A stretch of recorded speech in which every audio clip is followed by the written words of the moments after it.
What is up, ultimate high school level viewers? We're getting into it. No, I was muted. Cringe. Cringe. That was a cringe. It was good, right? I bet you were wondering why I stayed quiet throughout all that. Actively cringing. Let's enter the red Yeah. room. And muted. Well, yeah, I figured that as well. Ahem, so is everyone ready to what? Am I blind or are we missing someone? Yo, Toko's not here. And Toko is... You really don't remember? Kidding, I'm just kidding. How could I forget that little nut job? She's a crucial part of the class trial this time. What are you gonna Okie do? dokie, I'll go ahead and drag her out here, kicking and screaming. Just one moment, please. And just like he said, a few minutes later, he reappeared, dragging Toko behind him. I told him I don't want to, but he forced me. I can't believe you would drag a girl around. Terrible, you're terrible. So now everyone's here, right? Okay then, hustle into the elevator and let's get the show on the road. I see you guys down there. Let's go. So shall we get going? It's time to find out who killed Chihiro. Chihiro Fujisaki. She was so gentle, so calm and meek. Nobody had any problems with her. Someone made a choice to kill a girl like that. And the murderer was one of us. Someone standing right here. I'm out of here. I'm not gonna talk to everyone. We have no choice, right? We have to do this. Yes. I gave a small nod in reply. With one last deep breath, I walked towards the elevator on shaky legs. With each step forward, I could feel my heart starting to race faster and faster. As soon as everyone was on, the elevator began to descend. I couldn't get a handle on my emotions, couldn't stop speculating. The steel box sank, and a heavy clunking sound was deeper and deeper into the ground. As if we went deeper, the uneasiness in my heart grew bigger and bigger. The elevator was unaffected, however, and continued to descend without hesitation, until finally, it came to a sudden stop. What do you think? I redecorated. Isn't it so fresh? Isn't it so exciting? Don't waste our time with stupid questions. Let's get this over with. Good, good. You're ripe, raring to go. Gotta say, I don't hate it, not at all. Well, Okay, then let's get this show on the road. chills, Everyone, chills. please find your assigned seats. Your legs really don't mind me. And so, the curtain opened once again. A deadly judgment, a deadly deception, a deadly betrayal. A deadly riddle, a deadly defense, a deadly faith. A deadly class trial. I can't do that every time. Yes. Okay. I'll Get check my skills first. Robot jock. Oh, Vocabulary. my back fell off. Increases bullet capacity, effective during a bullet time battle. Bullet capacity. Sounds interesting. Doesn't sound great, but... Okay, let's get a refresher really quick. Pick or choose bullets. Monokuma file. They were dead at 2 a.m. The body was discovered in the girls' locker room on the second floor of the school. They were killed by a heavy object. Was killed instantly. Sakura's account. Wait, did you get a different skill? Maybe. I have vocabulary. I got algorithm. So yes. From who? Yeah. Chihiro? Or I didn't get a skill from Chihiro. I got extra skill points. Although Chihiro wanted to get I did it stronger, twice. she declined several invitations from Sakura and Aoi. Okay, so they avoided her. So we know that. Locker room dumbbell, yeah, covered in blood. Mondo's account, Chihiro had told anyone willing to listen that she wanted to get stronger. Okay. The card reader. I don't see how that's super relevant, but I'm sure it'll come in because someone will be dumb. The handbooks that we found in the area that lets us use the old things, except for the fact that Leon's was busted. Genocide Jack, who we are thinking the murderer is. I guess that's just the information on how they kill stuff. Aoi's account, Chihiro seemed to have constantly kept her distance from the other gender. Okay. The boys' locker room carpet has a stain on it. The posters seemed swapped. We don't know where their handbook is. The dead body is tied up with like a crucifix tie, something they said like that. The stain was suddenly going on the girls' locker room one, so we assume they're swapped. Library desk lamp, someone took the extension cord, right?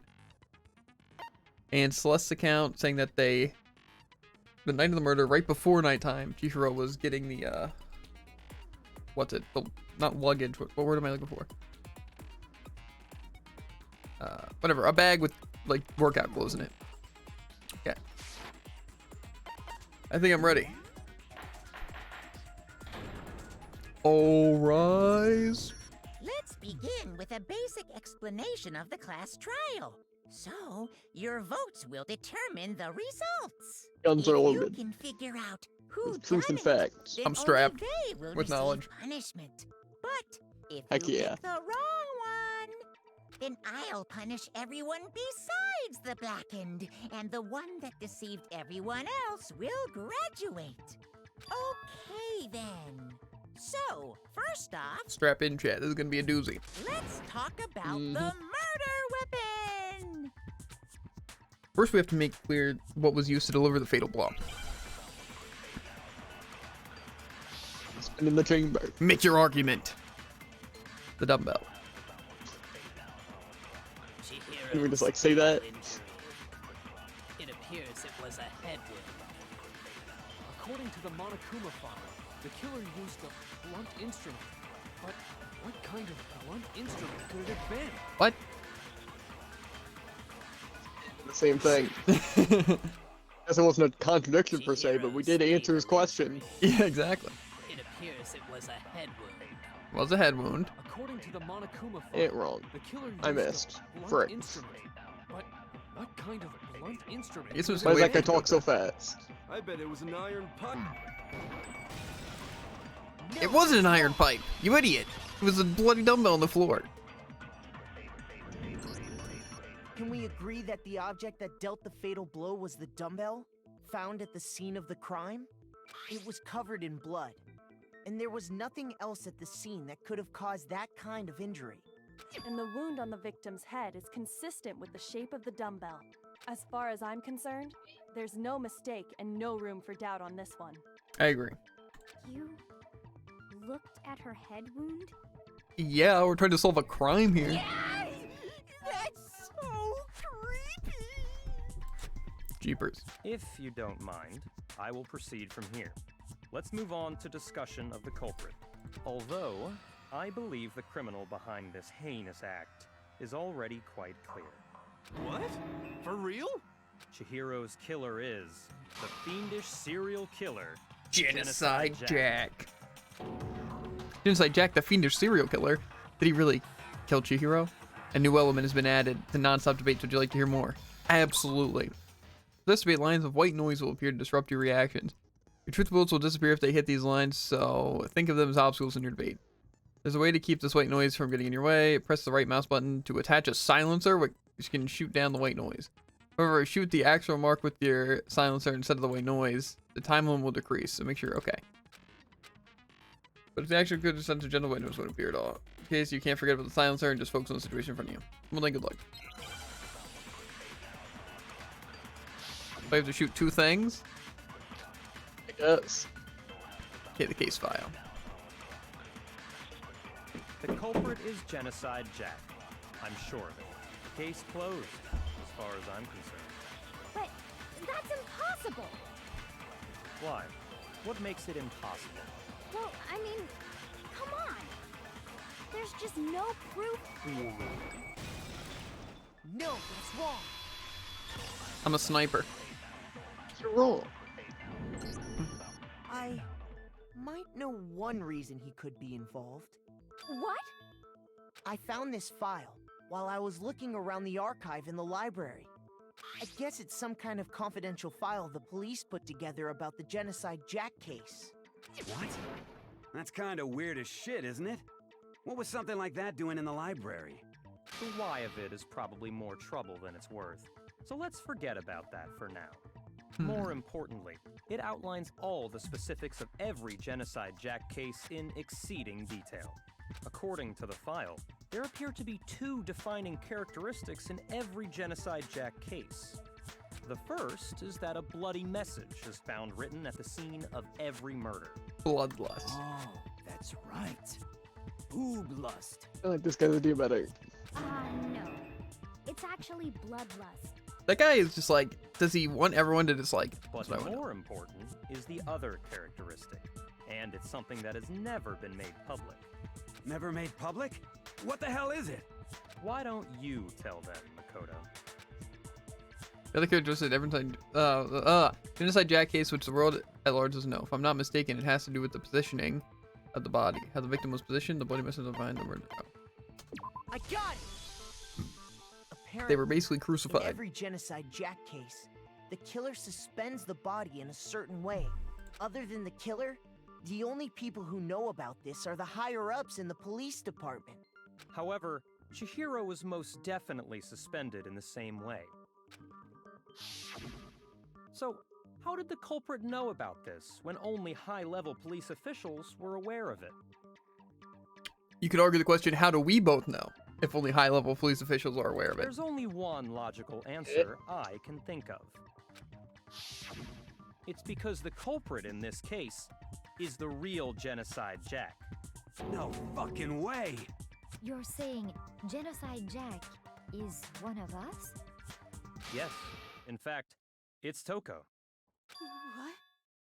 Genocide Jack's true identity is Toko Fukawa. What? What? Or should I say, the other Toko? Wait, hold on. Her last name.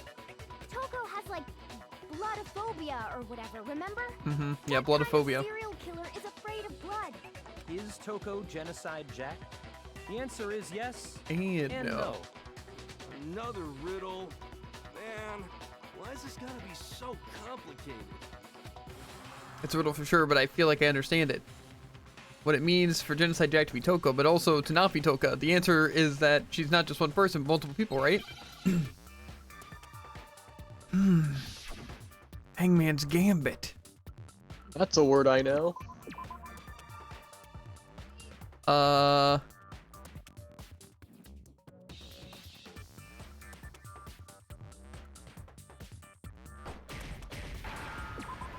I assume there had to be,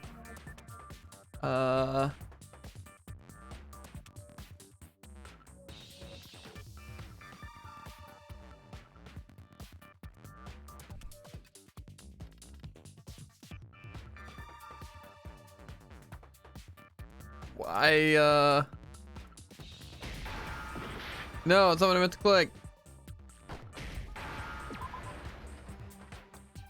Hey, what?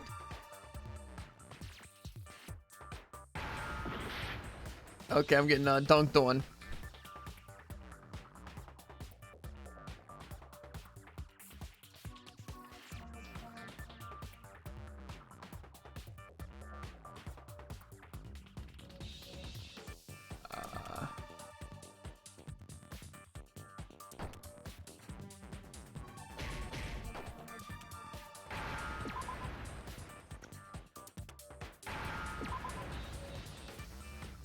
Now I understand. Okay. Is it because Genocide Jack has a split personality? Huh? That's not what I said. I think I read that somewhere in the file too. I would have guessed split personality. They Pretty thought easy. that the suspect might have, what did they call it? Dissociative That identity also disorder. wasn't one of the options that I typed in. Oh, okay. But still, to go and say that about Miss Fukawa is... Perfectly acceptable. Toko's strange behavior after seeing the body is proof enough that she has a split personality. The only thing that shows Toko could have a split personality is to do with her behavior. She fainted, her behavior changed, she arrived late. I mean, her behavior did change. I got it! You're talking about All of them how are she correct, though, started but- acting totally different than usual, right? That's right. Think back. She fainted when she saw Chihiro's corpse, and then, when she woke up... I'm fine, I'm fine. What's that dead body? Hey, are you dead? She must have hit her head real hard when she fainted. The world has a front and a back, a top ending, and a bottom, a sea of truth and a web of lies. This is quite concerning. I mean, she sounds completely different. She was acting funny, that's for sure. That melancholy tone of hers completely disappeared. Don't go assigning adjectives to my tone without permission. Not to mention, once she regained consciousness and saw Chihiro's body again, she was utterly calm. In other words, within her is one personality that can't handle blood, and one that obviously can. So when Toko trapped herself in her room, it's because she was scared of Genocide Jack? Scared of herself. I won't let Genocide Jack have control. I'll drive out the killer, drive out the murderous fiend. The reason she locked herself in her room wasn't to keep other people from getting in. It was to keep her other personality from getting out. Mm-hmm. The old Jevil scenario. Toko was afraid. Afraid of the murderous fiend inside of her. Of killing even more people. How? Yeah. How can you know all this? Because I do. Believe you misunderstood her. What she's trying to say isn't, how can you know all this? No. What she wants to know is, how could you tell them? Huh? Last night, just before Monokuma gave his motive speech, Toko and I had a strange conversation. She told me a most interesting story. Most interesting. She said a murderous fiend lived within her, and she was afraid it could appear and attack at any time. And that trepidation is what's caused her to have such a bleak attitude. Isn't that right, Toko? This is all a lie. Right, Toko? You said you wouldn't tell anyone. What? You promised. I can't believe you lied. You have only yourself to blame. You came to me with your tragic little story. I didn't ask you to. This is the real world, not some romantic fantasy fairy tale. Besides, you broke your promise first. You said that as long as you were here, no matter what, you wouldn't let Genocide Jack kill anyone. What if you didn't though? But in spite of that promise,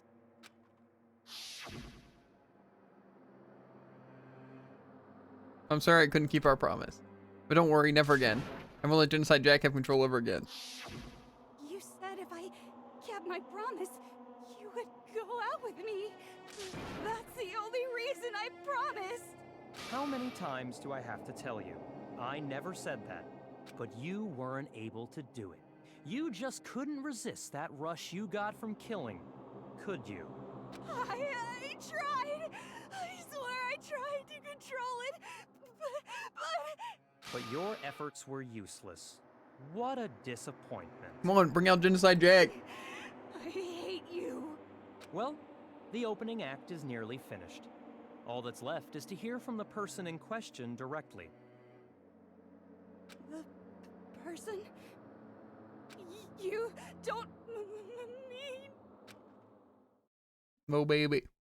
Toko's body suddenly lunged backwards. A huge thud echoed across the courtroom, but in the next second. That stance. Well, hello there. Is it me you were hoping to see?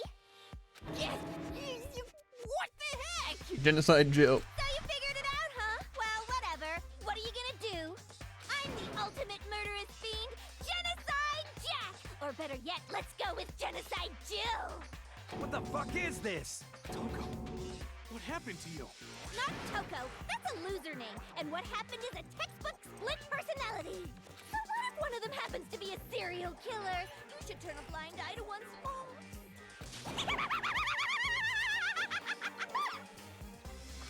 So intense. Accurate. Like they say, sound in murderous mind, sound in murderous body. This one is so different from the one we've come to know. Yes, well, the world is composed of a front and a back, you know. Long tongue. Just like how every inning has a top and a bottom, or how in the depths of every truth lives a little lie. Behind every dark and gloomy soul lives another that shines as bright as the sun! This is the murderous fiend Genocide Jack. This is beyond insane.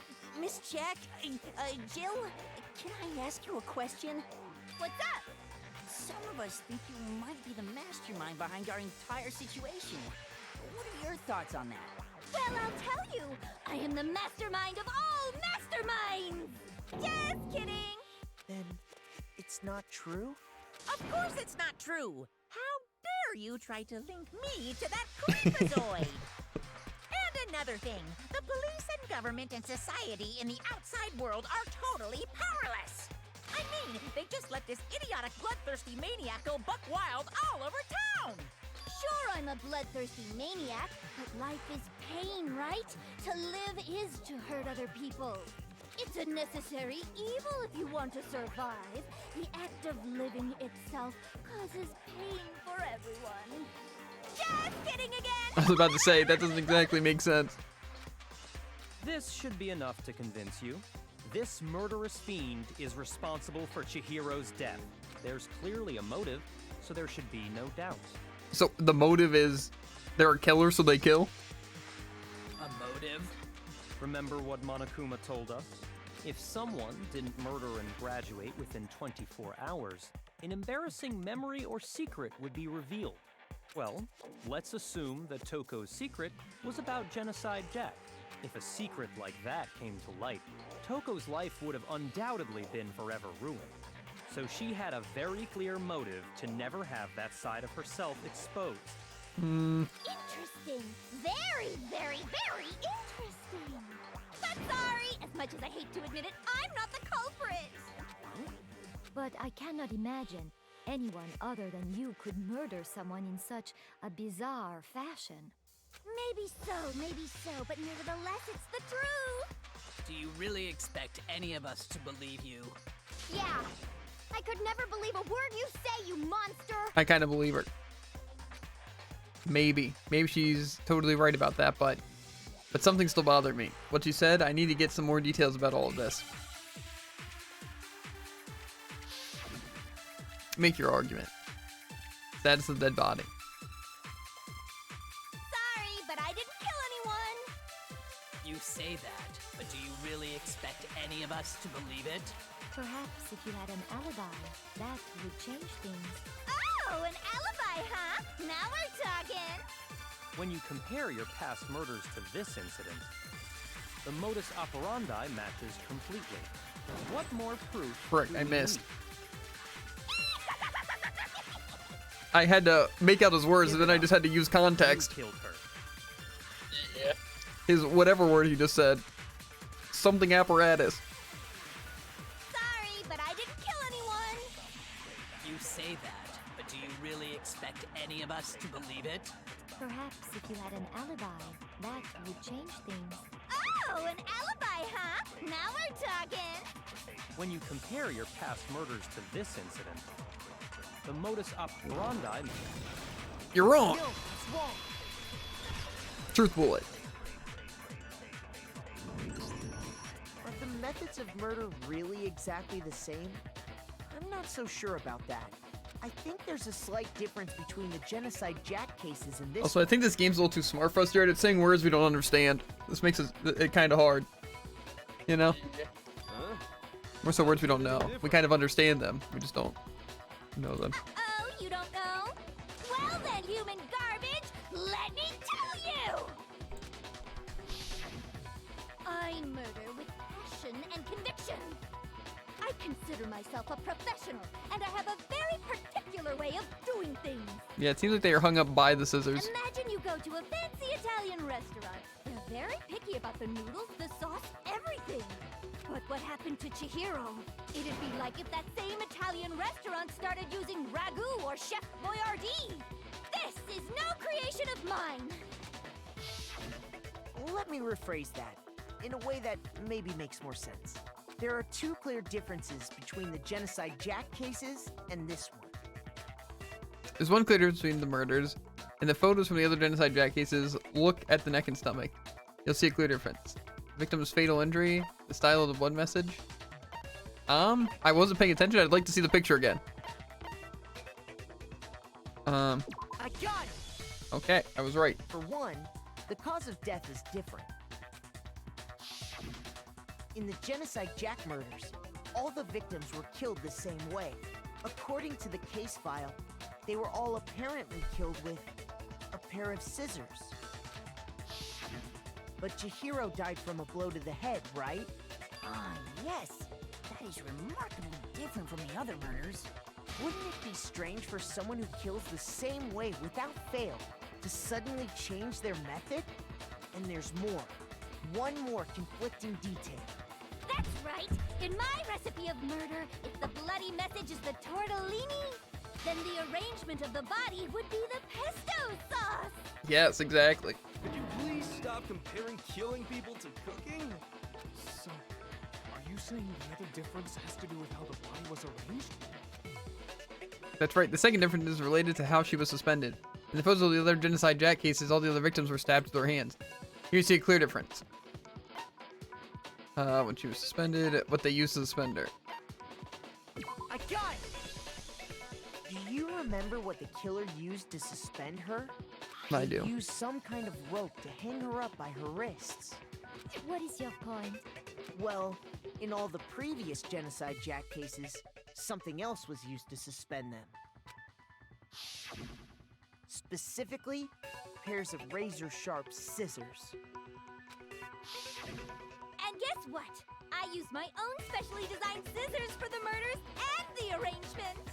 Like I said, I'm a professional, so naturally I'm very picky about the tools I use. And you know what else? Big Mac said there's two differences, but he's wrong. It's referred to me as Big Mac. Big Mac? Are you referring to me? Listen up, Same Big page. Mac. There's actually one more difference. Huh? My word, you really didn't notice? Take a look at who the victims were in each genocide Jack case. They were all guys. There's a pattern there, just waiting to be discovered. Pattern? Figure that out, and it'll be plain as death why I couldn't have possibly killed that little lolly girl. Let's see. There was a pattern surrounding genocide Jack victims, and Chihiro didn't fit it. If you look at the names of every victim, what you notice is, I think I figured it out. I know why she couldn't have killed Chihiro. Chihiro was a girl, because Chihiro was her lover, because Chihiro was her friend. Ah, yes, no. I got it! Is it because Chihiro was a girl? Bingo! Bullseye! Right on the money! What a line. Okay. On Discord, I'm gonna put that as my quote and change my profile picture to genocide Jill. You know? In all the genocide Jack cases, What is it? all the I can only assume it victims involves had the something in food. common. No. The bingo bullseye right on the money. Of course. It's a good one. They were all guys? That's right! The people I kill with such passion and conviction are all adorable little men! I can't believe I said it! I'm so embarrassed!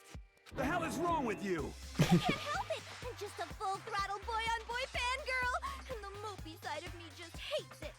But now I'm on the fast track to becoming a full-fledged fan madam! So, since Chihiro was a girl and not an adorable little man, you wouldn't kill her? The way he said adorable little man. Italian chefs suddenly start making ramen just because they're both noodles? Don't be stupid. I have too much passion and conviction to cross that line. That's the absolute reality of the one and only. We get it. You've clearly explained your hobby and your philosophy. But that's not all there is to it. It's a different matter entirely, when you're forced to kill in order to survive. Quiet, lowly car! Lowly? I would never kill for a reason as petty as mere survival. Okay, see, my thing is, right? If it were her to kill the body, right?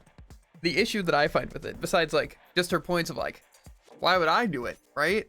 You know, and you could think, oh, well, for the reason of if you did it in a different way, they wouldn't expect it to be you, right? Because you do it in a specific way every time, right?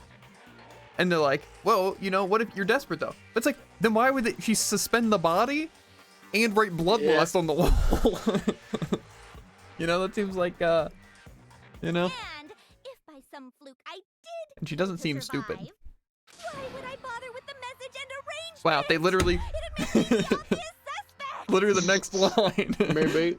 Like, okay. That does make some amount of sense. Me and her are just on the same page. You know? I would never leave out my prized scissors. Who would go out of their way to use a big, stupid, heavy dumbbell? Maybe you used the dumbbell because you couldn't find any scissors in the school? Any scissors? just use any scissors. I only use my own set of high-class envy of the entire world scissors. Envy of the entire world. Okay, whatever. Scissors. Still aren't any in the school. Are you sure about that? Da-da-da-da! You got the skizzies. She's fully equipped. That's right, so I can kill anywhere, anytime. Why would I resort to dumbbells or rope when I have my trusty scissors by my side? Go ahead, tell me I'm wrong. You can't, can you, gutter dogs, all of you? Not to mention, I have no clue how to tie a good knot. The rope's totally out of the question anyway. I have no idea what's going on anymore. Could such a heinous villain really be innocent? But the body really was suspended, right? And nobody but the police knew about that. Yeah. That's why we figured it had to be the real deal and not some copycat killer. See, and now the plot is, right, who else would know about it besides them, right? Makoto, Byakuya, or if someone happened to go to the archive. Hold on, actually there is one person that could have copied the Genocide Jack cases. Well, I assume he wants me to say he's literally sweating. It's like, oh, well, actually everyone's kind of sweating. Here's my answer. Byakuya, it's possible you could have found out, isn't it? You'd have no problem gaining access to classified government documents or internal police records. Plus, you'd already looked through the Genocide Jack file before this all happened, hadn't you? Are you saying Mr. Togami did it? Then the reason He's not he saying pushed anything. The theory of Genocide Jack being the killer so hard was because he wanted to pin the crime on her. So, he rearranged the scene to disguise it and make it look like I put my stamp on it. Like I said, the only issue with that argument is the fact that he said he wouldn't do it in a way like that. But I'm not gonna lie, with all the evidence, you know, again, that could be one of those mind games like, I would never copy someone, just to then copy someone, you know? In the double 180. A 360, if you will. Well, Byakuya, what's your response? I see. So now the suspicion falls on me. Then I must ask, when would you say I began acting suspicious? Surely you must have an answer. Looking back and thinking about it now, the way you were acting right before we discovered the body was a little strange. In the locker rooms. They're suspicious, very suspicious indeed, wouldn't you agree? Huh? Suspicious? It seems nobody searched the locker rooms. Let's start with the girls' locker room. You wanted to go to the girls' locker room right away, right? But since you're a guy... I should have naturally thought of the boys' locker room first. Is that what you want to say? The victim was Chihiro, a girl. Hence why I said we should check the girls' locker room. That is big brain. Nothing strange about that, I'd say. On the contrary, there's something very strange. Okay then, what's so strange about it? Go ahead, share with the rest of the class. There was a clear contradiction in what Byakuya just said. I need to make it clear to everyone. New elements, but I have no idea what contradiction he just said, but it's fine. Okay, the truth flashback. If you aim at a weak spot and hold down the left mouse button, then you'll memorize that weak spot. This memorized phrase can only be shot once with a single truth bullet. If you shoot or change the truth bullet, it will disappear from your truth cylinder. However, you can use this flashback feature as many times as you want. If you don't seem to have the answer to a lie or contradiction in your loaded truth bullets, it might be wise to memorize a different weak spot and use that to make your case. When's the best time to flashback? You'll just have to use your keen wits, won't you? In case, though, I will say that if you don't use the flashback, you won't be refuting anything. Well then, good luck and have fun. So I can just use, like, just hold the button instead of shooting and it'll give me information or something like that? Turn it into a truth bullet. So, you said Byakuya was acting kind of weird before we found the body. But he was acting weird... how? If you're presented with the opportunity to check out the girls' locker room, You absolutely take it! That's a natural reaction for any guy! The victim was Chihiro, who was a girl. So of course I would suggest we check the girls' locker room first. There was no time for pointless distractions. What's so strange about that? I wish you'd taken me with you. Hearing Byakuya's comment about Chihiro being a girl, I realize there's a clear contradiction there. It doesn't make sense how he could have known before we'd even found it. What? Know that Chihiro was a girl? Or know that Chihiro was the dead one?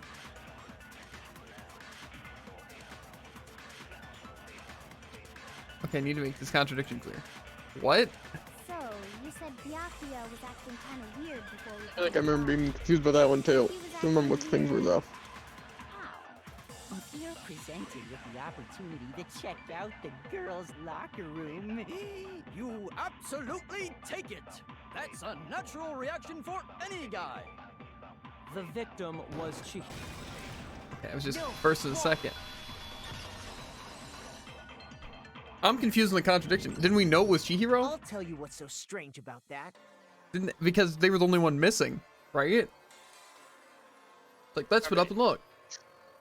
And then it was like something about how they stranged before they knew it was. Because okay. up until we actually discovered the body, we couldn't have known who the victim was. What? So that's actually the argument? They didn't know? Everyone was there though at the gym though, right? Or they were like, a body's been discovered and it's like, let's go look.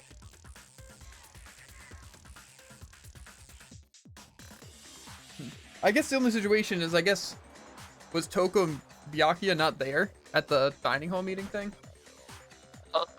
Or Byakuya and Toko, like, not at the dining hall meeting in the morning before they went searching?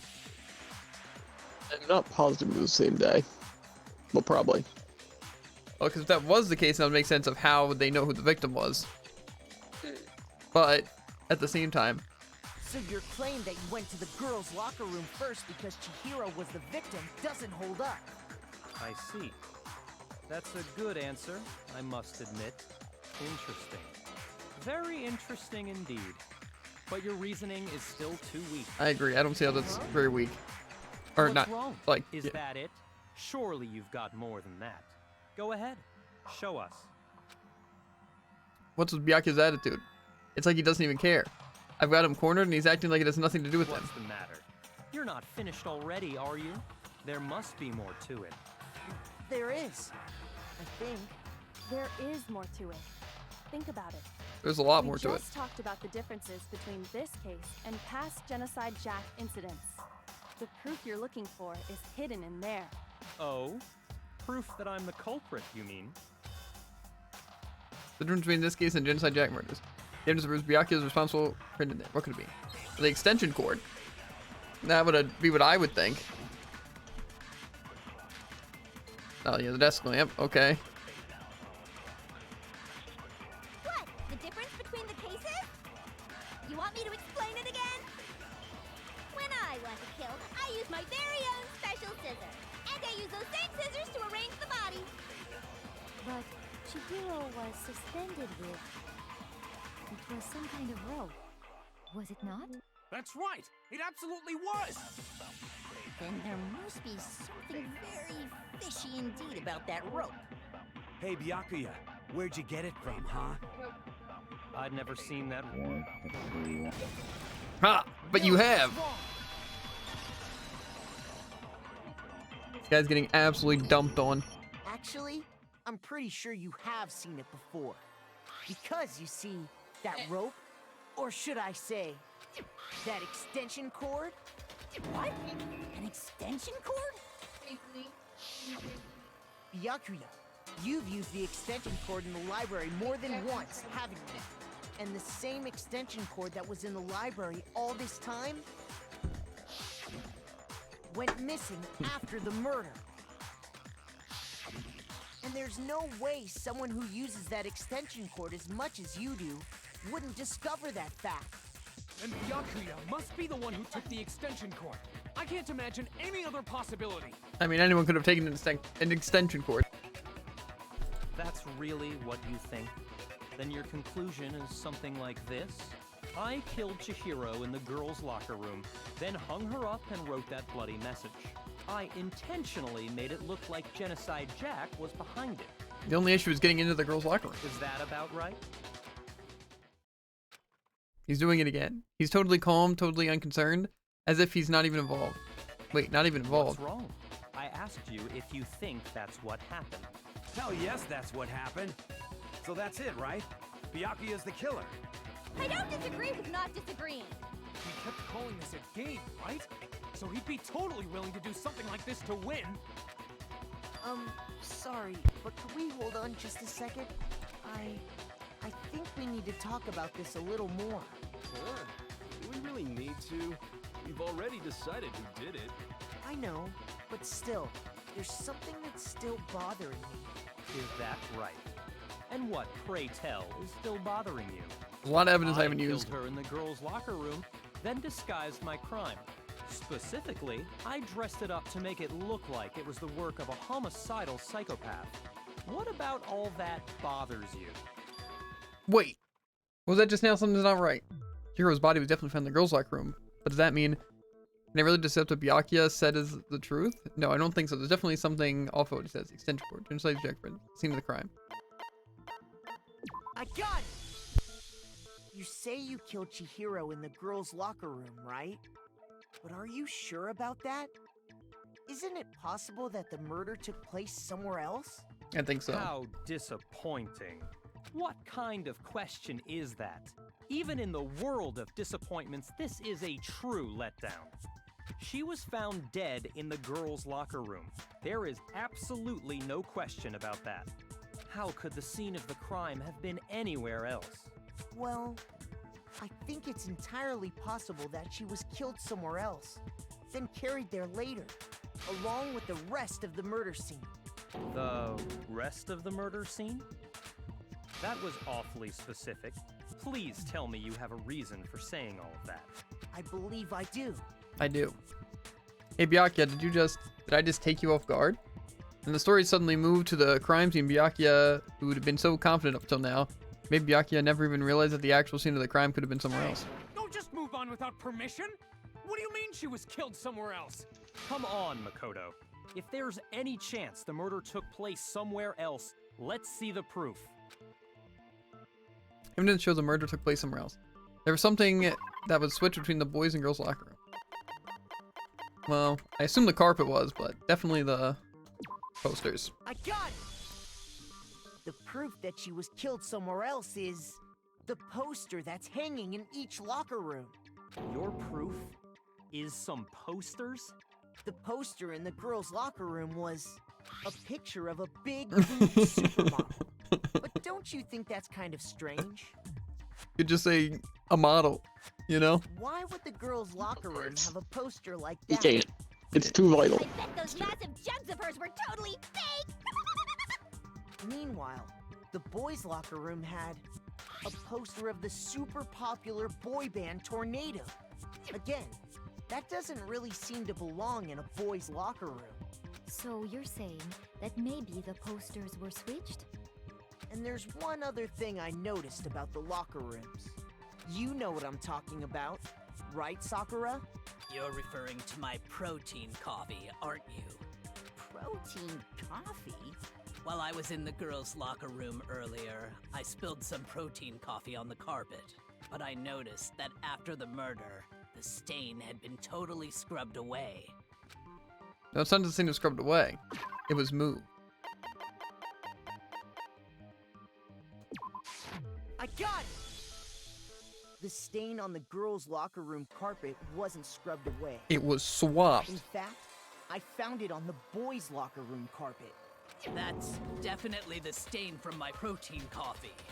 Then, does that mean that the carpets were switched too? But why would anyone do that? To move the murder scene from one locker room to the other. It's certainly plausible, don't you think? What? In other words, in order to completely swap the scene of the crime, the blood-stained poster and carpet were moved along with the dead body. You know what we also just kind of skipped over? If they were so concerned that how do you know if Chihiro was the one dead, why'd they just give up on that fact? They just said, you'd only know that if you killed her. But then we're arguing that he probably didn't kill her. But then it's like, how'd you know? But they're just like, By doing this, the killer was able to change the entire room where the murder took place. I can certainly follow your reasoning, but why would the culprit bother doing that? Huh? Why would they go through all that trouble of switching the scene of the crime? Actually, an even bigger question. If the murder did take place in the boys' locker room, then how did Chihiro get in the boys' locker room in the first place? To get into the locker rooms, you have to swipe your e-handbook across the card reader device.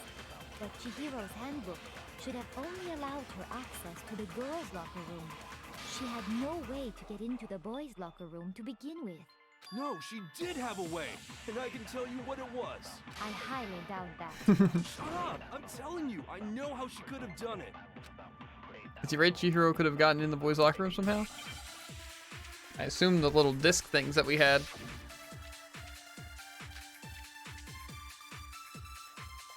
Is it really possible? Could Chihiro really have gotten into the boys' locker room somehow? I got it! She must have hacked her e-handbook. It's kind of smart, She was the but ultimate programmer after all. I'm sure that would have been no problem for her. No, I don't think that's it. She used the thing that was in the main hall. Huh? What thing? I'm talking about Leon. No, that's wrong. I wasn't expecting them to say Leon's handbook and then could say, but it's broken, you know? No, I don't Yeah. think Chihiro used Leon's handbook. Why not? Because Leon's handbook was broken. Oh. Well, then, yeah, I guess that'd be pretty impossible, huh? I am struck silent by how quickly you gave up. Plus, isn't there a regulation against using someone else's handbook? Only kind of. Actually, the rule states that loaning your handbook is prohibited. It says nothing about borrowing one. In other words, you could borrow a dead person's handbook all you want, and you'd be safe. Yup, yup, yup. Hit the nail square on the noggin. Of course, if it were broken, that wouldn't make any sense anyway. So then, she must have hacked hers like I said. She used her ultimate programmer skills and... Psst. You can't fix an e-handbook. The instant you open one up, a security buzzer starts blaring. So, if she didn't use Leon's handbook, and she didn't modify her own handbook... Maybe Mr. Naegi's initial assumption is just wrong? It seems like there's no way she could have got into the boys' locker room. So I guess so. Yeah, that's only hard part, because like technically if you could argue that the dead body, right, wouldn't have counted, right? But they weren't a dead body until they were already in the room.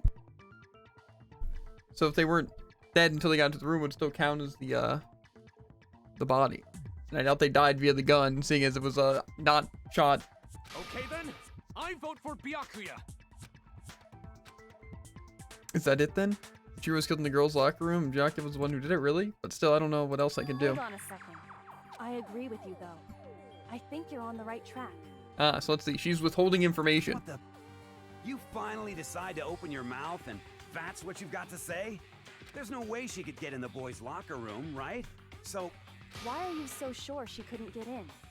There's still one other way she could have gained access. What? What are you talking about? What other way is there? Probably a Well, loophole. to explain that, why don't we take a little break from the trial? I'd like you all to come see something. Wait. Just what do you think you're doing? Don't worry. This'll make the whole trial more exciting. I'm sure that thought must please you. Huh? It'll make things more exciting? Well, all right then. I declare an official class trial recess. For real? Now then, what is it you want to show us? It better not be boring or I'll be very unhappy. Oh, I have no doubt it'll meet your lofty expectations. So, shall we go? Where are we going? Where are you taking us? So before I knew even what was happening, the class trial has been put on hold. Red off was Kyoko's lead, and where she took us was...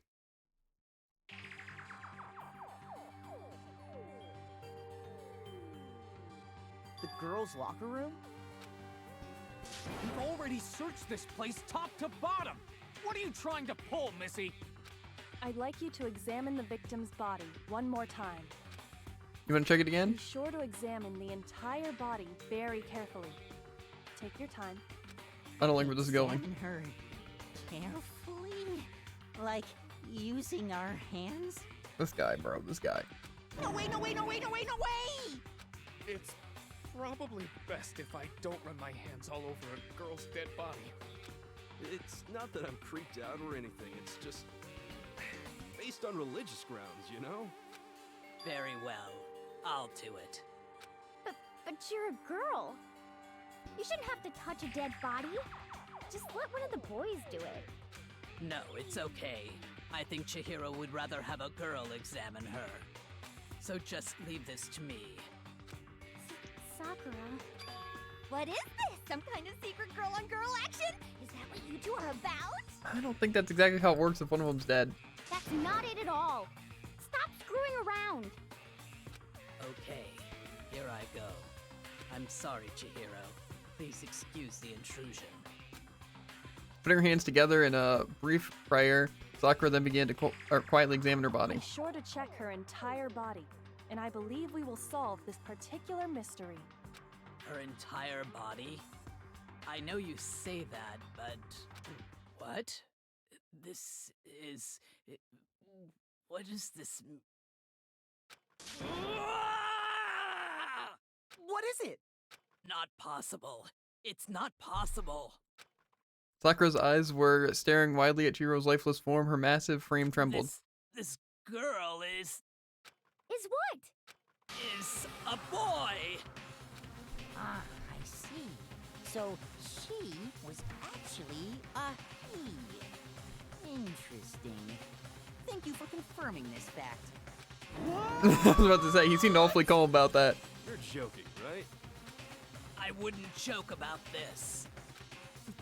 Then, it's really true? Chihiro was a guy? Oh, what? You guys didn't know? Heck, I knew that right off the bat. Chihiro Fujisaki was totally a guy. He was a cross-dresser? Oh, I'm really on fire! I wish I had killed him! So that's what Kyoko wanted to show everyone, huh? Interesting. I feel like she also could have, like, said that, you know, or... Yes, that certainly does make things much more exciting.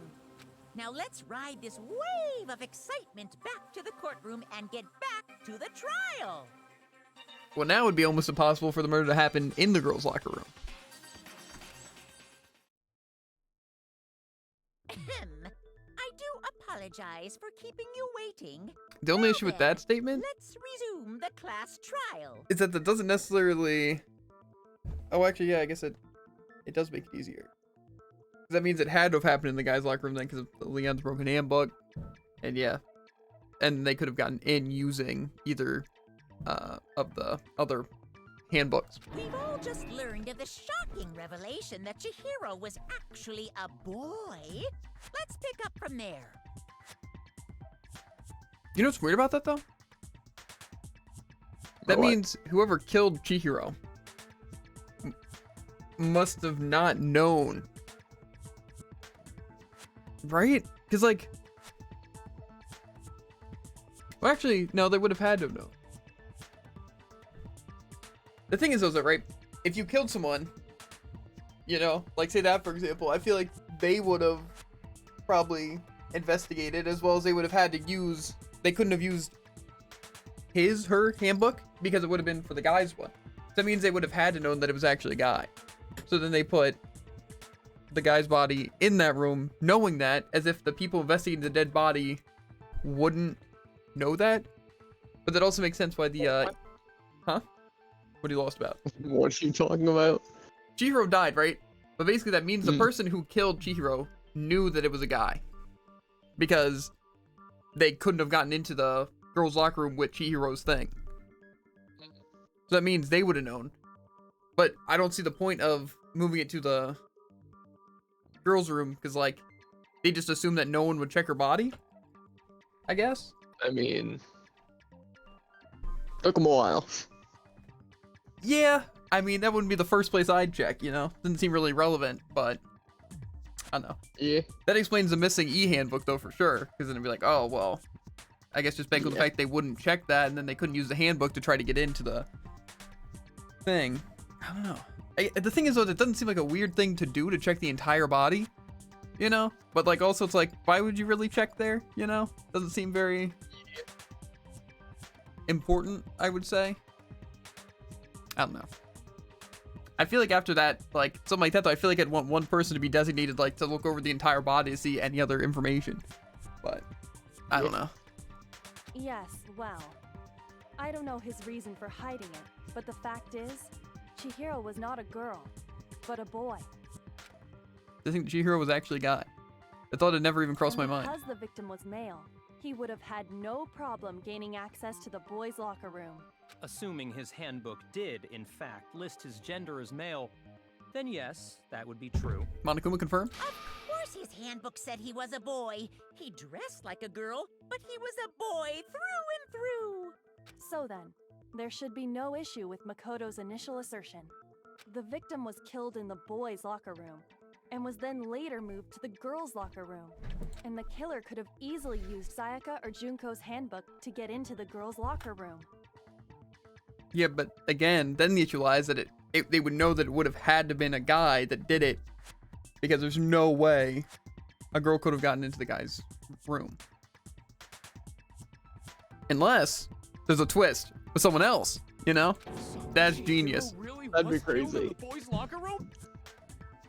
Yeah, I that would still be. don't understand the motive for moving the body, but yes, that does seem plausible.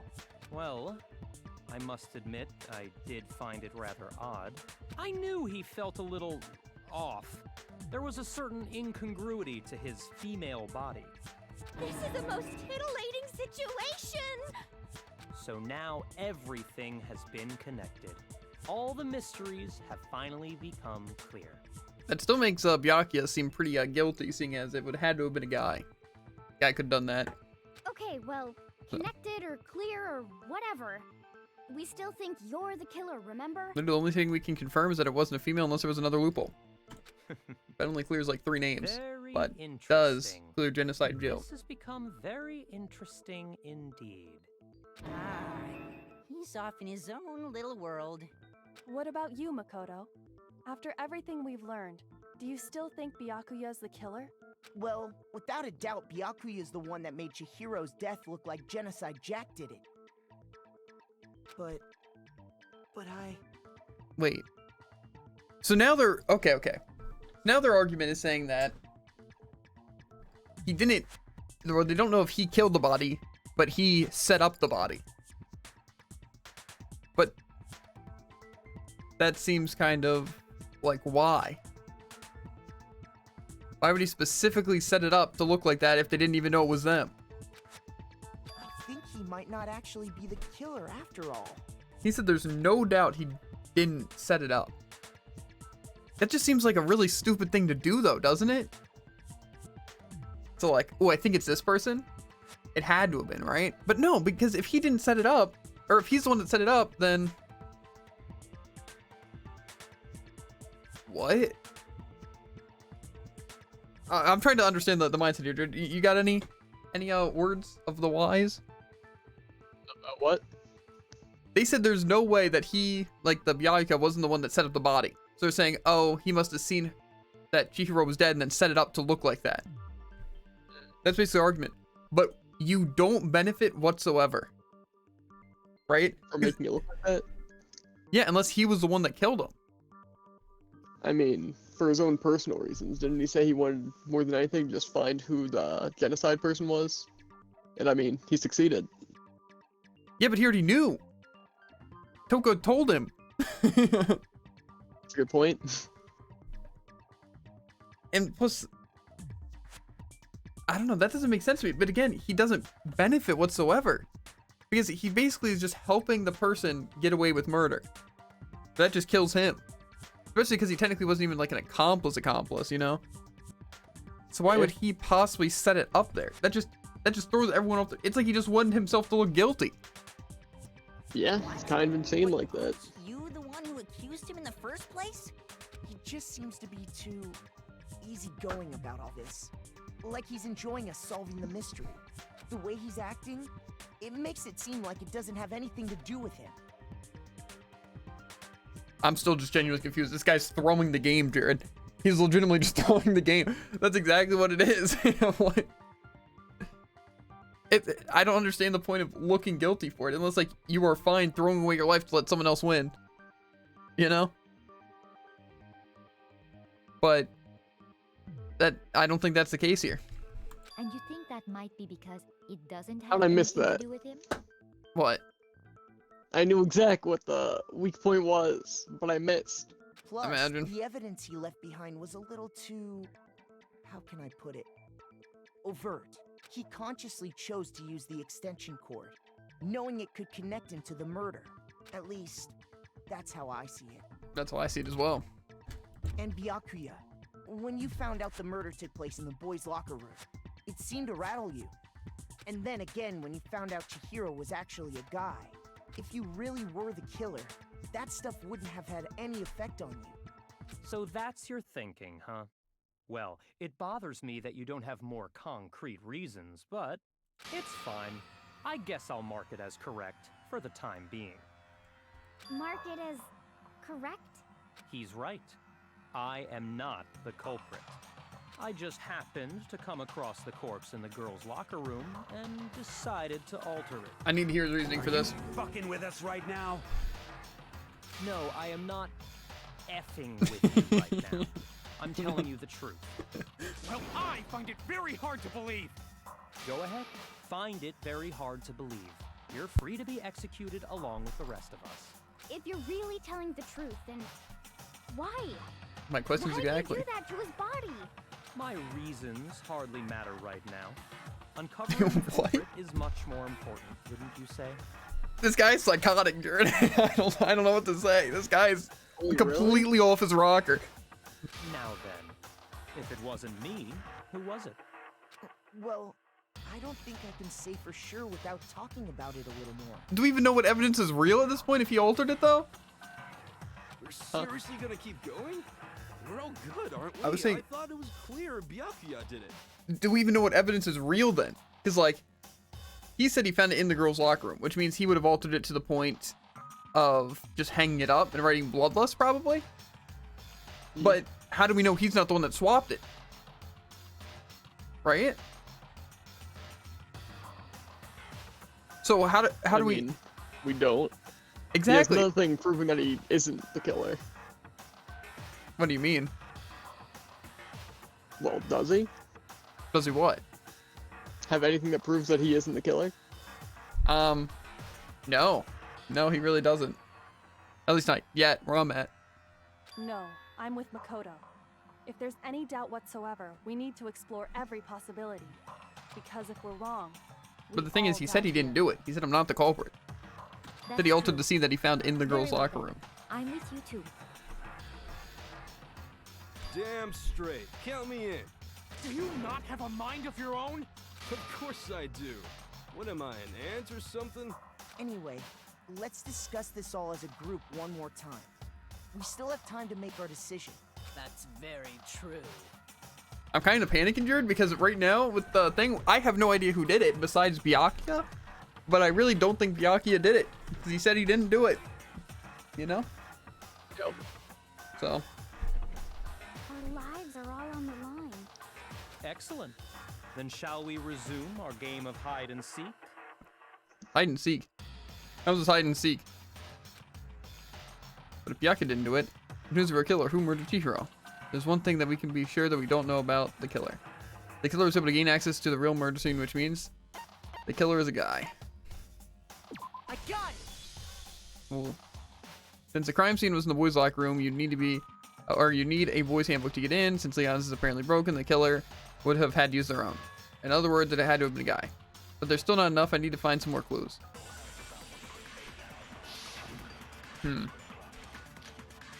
Celeste's account. How does this have anything to do with anything? Isn't there a single clue that might lead us to who did it? Well, clues are one thing, but did nobody get a look at the killer? I'm sure if someone saw the killer, they would have said something by now. Perhaps someone saw the victim at some point. Even that might be enough for now. Yeah. All we need right now is any. Oh, okay, so that's wrong. Yeah. Shoot! It's so hard to know like what I'm supposed to click. Because Isn't there a single clue that? see, the thing is, it's like a single clue. It's a clue, but that's not a contradiction, Clues are one right? thing, but did nobody get a look at the killer? I'm sure if someone saw the killer, they would have Like said any something by information. But I'm like, Perhaps someone saw the victim at some point.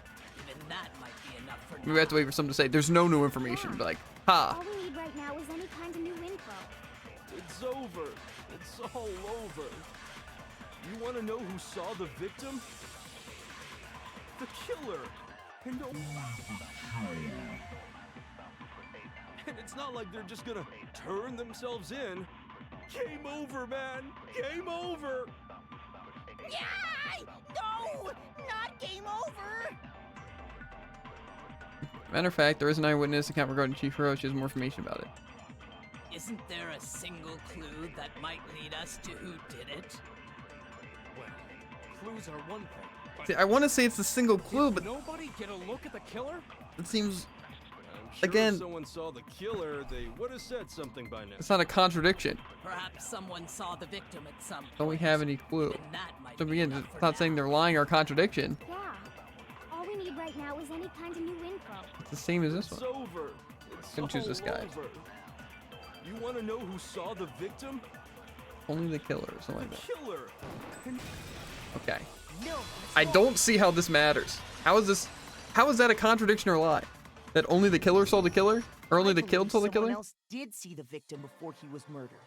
What do you think, Celeste? Oh, so saying the only person to see Chihiro was the killer. Well, it depends how far back we go. Now that you mention it, yes, I did see him. What? Really? Oh, but I suppose only Makoto knows about this. The rest of you had no idea, did you? That is why you're all making such ugly noises. Whatever! Just hurry up and tell us! It was last night, right before nighttime. I saw Chihiro in the dormitory warehouse. I saw him stuffing a track jacket into a duffel bag. And then, I assume, he headed off to exercise. A track jacket and a duffel bag? But we didn't find anything like that at the murder scene. It seems likely that the culprit destroyed them to get rid of any evidence.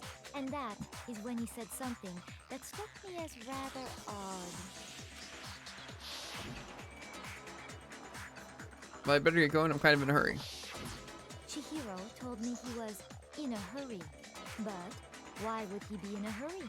Only if someone were waiting for him, I should think. So, Mr. Fujisaki was on his way to meet with someone, and then they were going to work out together? But Hina and I had invited him to exercise with us plenty of times, and he always declined. So again, we can assume it must have been a guy that they were trying to exercise with, seeing as it also would have taken place in the guy's exercise room. Probably because he was afraid you'd find out the secret he was hiding, right? Which means that conversely, he must have trusted whoever he was meeting with very much.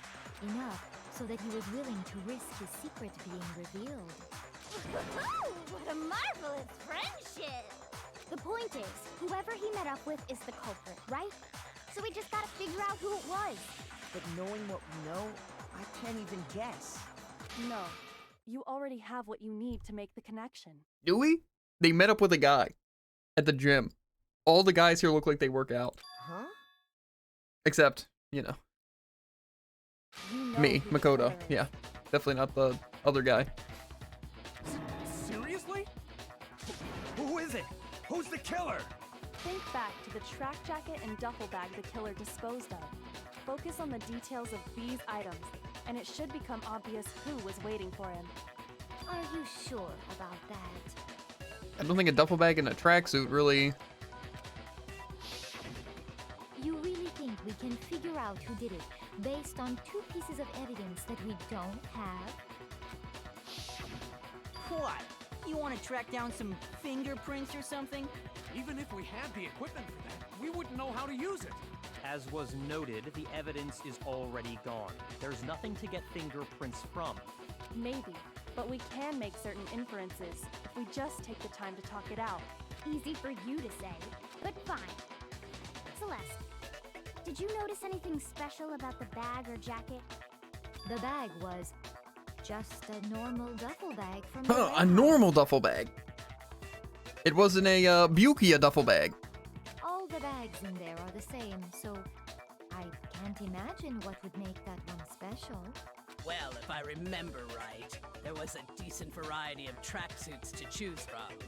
Do you think there might be some connection between the culprit and Chihiro's jacket? Perhaps. Let's explore that and talk a bit more about the jacket he took. Shiro's track jacket really holds some clue about the killer? That one's really hard to believe. Okay, this is gonna be just blind guesses because I have no idea. The blue tracksuit. Celeste account. Okay. Sometimes we need the flashback. First of all, we know where Chihiro was heading. He was on his way to go exercise. Mm-hmm. So next we have to ask, why did he choose the specific tracksuit that he did? Mm-hmm. What do you mean, the specific tracksuit? I got it! He picked that tracksuit because it matched the one the culprit was wearing. So, what you're saying is, the killer was wearing the same blue tracksuit as him? My tracksuit is black. I don't even have a tracksuit. Cause exercising sucks. I have a white tracksuit personally. I got it from the warehouse, if you must know. Did any of that really help us get any closer to figuring out who the culprit is? No way. Not a chance. You heard him, right? What he just said without even realizing it? He's right. What he just said is really odd. How did he know something like that? What? Did I miss something? First of all, we know where Chihiro was heading. He was on his way to go exercise. So next Okay. we have to ask, why did he choose the specific tracksuit that he did? What do you mean, the specific tracksuit? I got it! He picked that tracksuit because it matched the one the culprit was wearing. So, what you're saying is, the killer was wearing the same blue tracksuit as him? My tracksuit is black. I don't even have a tracksuit. Cause exercising sucks. I have a white tracksuit personally. I got it from the warehouse, if you must know. Did any of that really help us get any closer to figuring out who the culprit is? No way. Not a chance. You heard him, right? What he just said without even realizing it? No. What?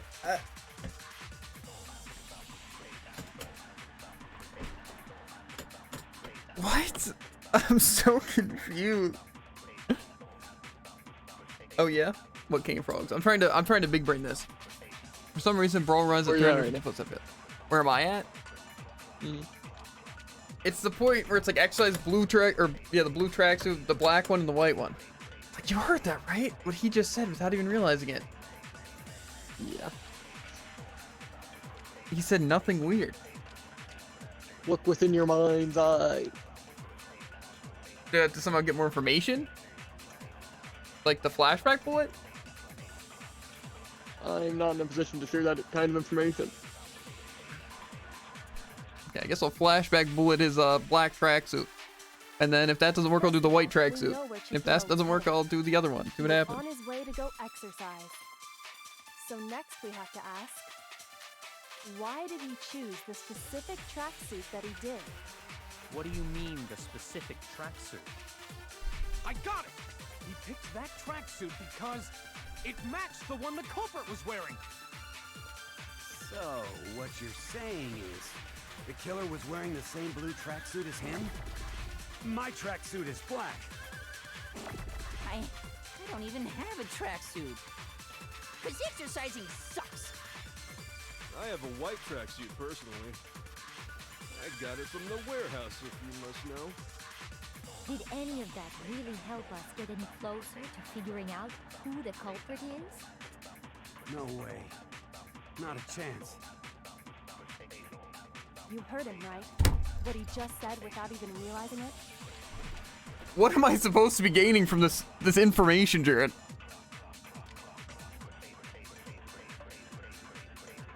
It says they were going to exercise. No, you didn't need a flashback. Huh? What if I were to tell you you didn't need a flashback? I don't think that helps me. Unless there's another. Well, there are only so many options, right? Well, I don't think there's anything I can do besides literally, if I don't use the flashback, I just have to shoot things. And just hope for the best, right? Those are my only option. I have a son with world space games. The thing is, they didn't say anything weird. Like, okay. They took the tracksuit, he went to exercise. Nothing about exercise, like, oh, definitely not. Nope. So it's like, okay. And like, oh, the reason they chose the blue one is probably because it was matching. And the guy's like, well, I have a black tracksuit. I have a white one personally.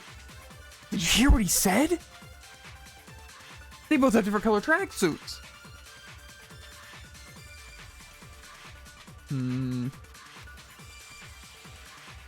He's right. What he said just now is really odd. How did he know something like that? First of all, we know where Chihiro was headed. How do I change my bullet He was bag? on his way to go exercise. Ah, I'm gonna shoot it. So next we have to ask, why did he choose the specific tracksuit that he did? What do you mean, the specific tracksuit? I got it! He picked that tracksuit because it matched the one the culprit was wearing. So, what you're saying is, the killer was wearing the same blue tracksuit as him? My tracksuit is black. I don't even have a tracksuit. That must be what it is. Cause exercising sucks. It must be when he says the blue I have a tracksuit. white tracksuit personally. It's like, ah, the blue tracksuit he has. You must know. I guess they never said the Did color? any of that really help us get any closer to figuring out That who the has to be it. culprit is? Even though I'm pretty sure she No said way. it was blue. Not a chance. Why would they You even heard think of him, the color? What he just said without even realizing it? But how would they? Well, we're just gonna go with that option and see what happens. First of all, we know where Chihiro was headed. He was on his way to go exercise. So next we have to ask, why did he choose the specific tracksuit that he did? What do you mean, the specific tracksuit? I got it! He picked that tracksuit because it matched the one the culprit was wearing. So, what you're saying is, the killer was wearing the same blue... No, that's wrong. Not wrong. See, the thing is, though, it's not a contradiction or a lie, right? Hold on a second, Mondo. What did you just say? Right though? So why am I able to shoot it? Huh? What'd I say? When Celeste testified a few minutes ago, she said So I'm stuffing a track jacket into a duffel bag. Then I assume we head off the exercise. she never said anything about the jacket's color. So why did you say Chihiro's blue tracksuit? What are you... You just... Hey, Celeste, what color was Chihiro's tracksuit? As a matter of fact, it was blue? Hmm. And before we began the trial, did you tell anyone that? The only one I told about any of this was you. Then, Mondo, how did you know what color Chihiro's tracksuit was? Because I just... I'm sure he saw the clothes at some point in the investigation. No, that can't be it. The bag and clothes were surely disposed of by the time we began our investigation. Did you ever finish Persona 5? No, we had to take a break because this game's leaving Game Pass. And then we're going to go back unless another game's leaving Game Pass. Then the only reason he could have known what color the tracksuit was It's if he saw Cherry with it before he died! That's the only possibility! Cherry? Are you talking about Chihiro? So, how about it? Did you see the tracksuit or didn't you? Just by chance. I just happened to see it last night. He walked past me, and he was carrying the tracksuit in his hands. No, that can't be it either. According to Celeste's testimony, She stuffed the jacket into her bag in a hurry. It was almost like she was trying to hide it. It's just like that she was gone. when Celeste noticed it, Chihiro made a point of making sure the jacket was completely in the bag. If you just ran into him briefly, you couldn't possibly have seen what color the tracksuit was. It would appear you've dug your own grave. Perhaps. But you handed him the shovel, didn't you? That's why you said what you did. Focus on the tracksuit and it'll be obvious who he met with? What a bunch of nonsense. Ah, now I understand. It was all one big bluff, wasn't it? I hate how the thing is with this, right? It's like, okay, you know, I'm saying the blue one, you know, that's smart, you know. But the issue is for me is that I knew it was blue, so it didn't seem off to me, right? So that seems weird. Because like, okay, the fact they didn't tell anyone else's information, that's fine. But literally in the picture, it's like, yeah, someone with the stuff that it's literally a blue jacket going into a bag, you know. So what's off about the blue jacket? But I guess my technically they even tell me it was a blue jacket. No. Exactly, Jared. How do I know? I'm the killer, Jared. Right? The secret is I have just photographic memory of an event I wasn't part of. Or either them were. It was an outside source. I guess I was like the camera or something. I think I'm cheating, Jared. I don't know. Your true intention was to draw a slip of the tongue from the culprit. That's why you said you knew who did it. To put them on edge. That's right. However, Mondo was my target all along. I had my suspicions about him from the very beginning. How? How do you have suspicions of him from the very beginning? But why? What made you so suspicious? That's a good question. The way he talked, the way he was acting, because I hate him. Wait, I'm answering for her?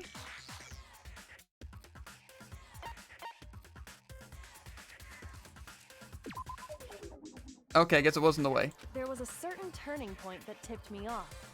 Maybe you didn't notice it, Mondo, but you tend to refer to men and women differently. You only call guys dude. Wait, For losing the girls, reenactment. it's chick. And after he Imagine. was killed, you happened to refer to him as dude. Once I picked up on that, it occurred to me that Mondo knew something we didn't. Notice such a tiny detail?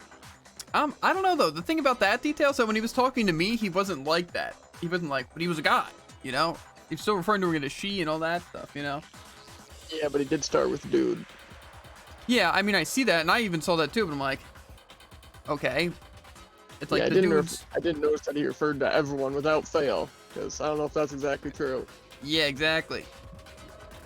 Like, I understand referring to, like, only guys as dude, but in that sense, it's like the little dude, you know?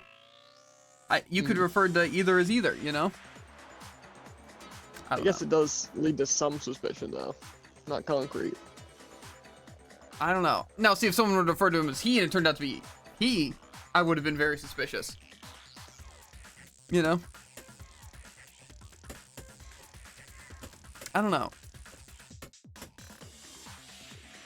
Are you a witch? She's a witch! You're positively frightful! No, I'm not the frightful one. Not nearly as frightful as someone capable of murdering a friend. I'm not gonna lie, to me, this case just seems like there really wasn't evidence, and Mondo just kind of got the short end of the stick. You know? Because, like, if you think about it, referring to someone as dude really isn't that weird. He didn't even slip up and, like, say he at all, right? So, like, that seems weird. As well as, like, the blue tracksuit, you know? That seems like, I don't know. Also a weird thing, you know? It's, like, unfortunate that someone happened to run into them, you know? It seems like they just, basically, they didn't really make mistakes. They were just kind of unlucky. You know? Which seems tough. Mondo, was it really you?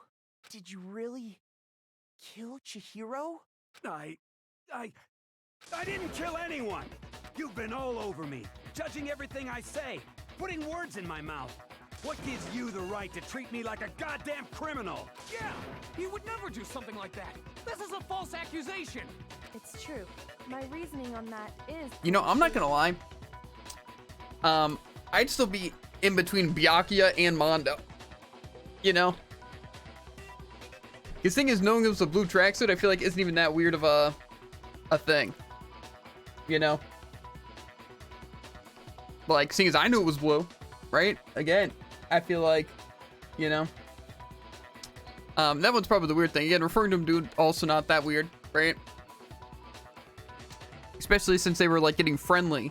So I figure, you know, some, like, dude makes sense, right? But like I said, I'm not gonna lie. Without understanding Byakuya's motives for altering the body, I don't know. Like, who's to say Byakuya didn't make him say something like that, you know? Like the, what's it, the blue tracksuit, you know? Because, to be fair, he could have moved the evidence and knew it was blue, right?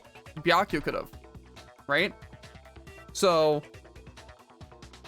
again, it's just, like, kind of interesting. You know what? One thing that, to me, doesn't make sense is...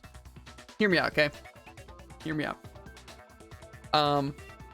Why dispose of the tracksuit? And the duffel bag? Yeah. But then keep the poster.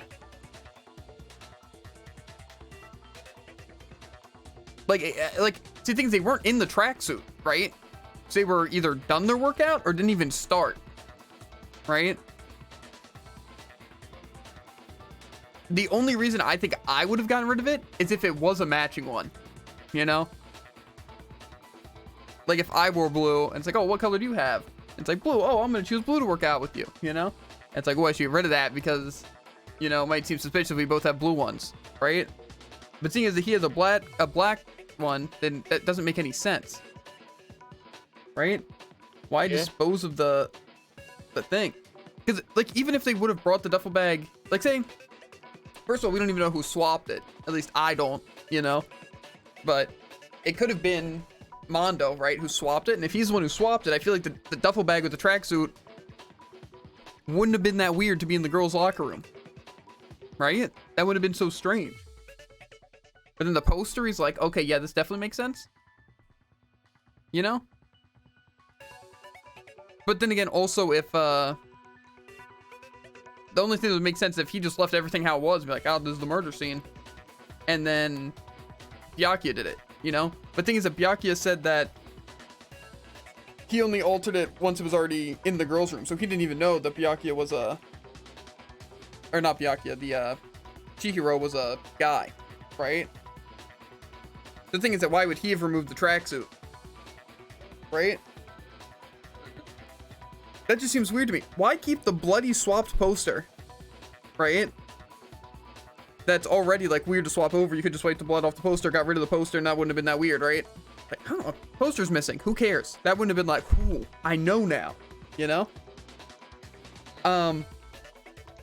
But I just don't understand, why would you get rid of the duffel bag? Especially because they wouldn't have a way of checking for, like, fingerprints. Plus, they could check fingerprints on the dumbbell. Right? So, I'm confused on why they got rid of the duffel bag. That just doesn't seem logical to me. You know? Like I said, the only reason is they did have matching tracksuits. Why get rid of the duffel bag?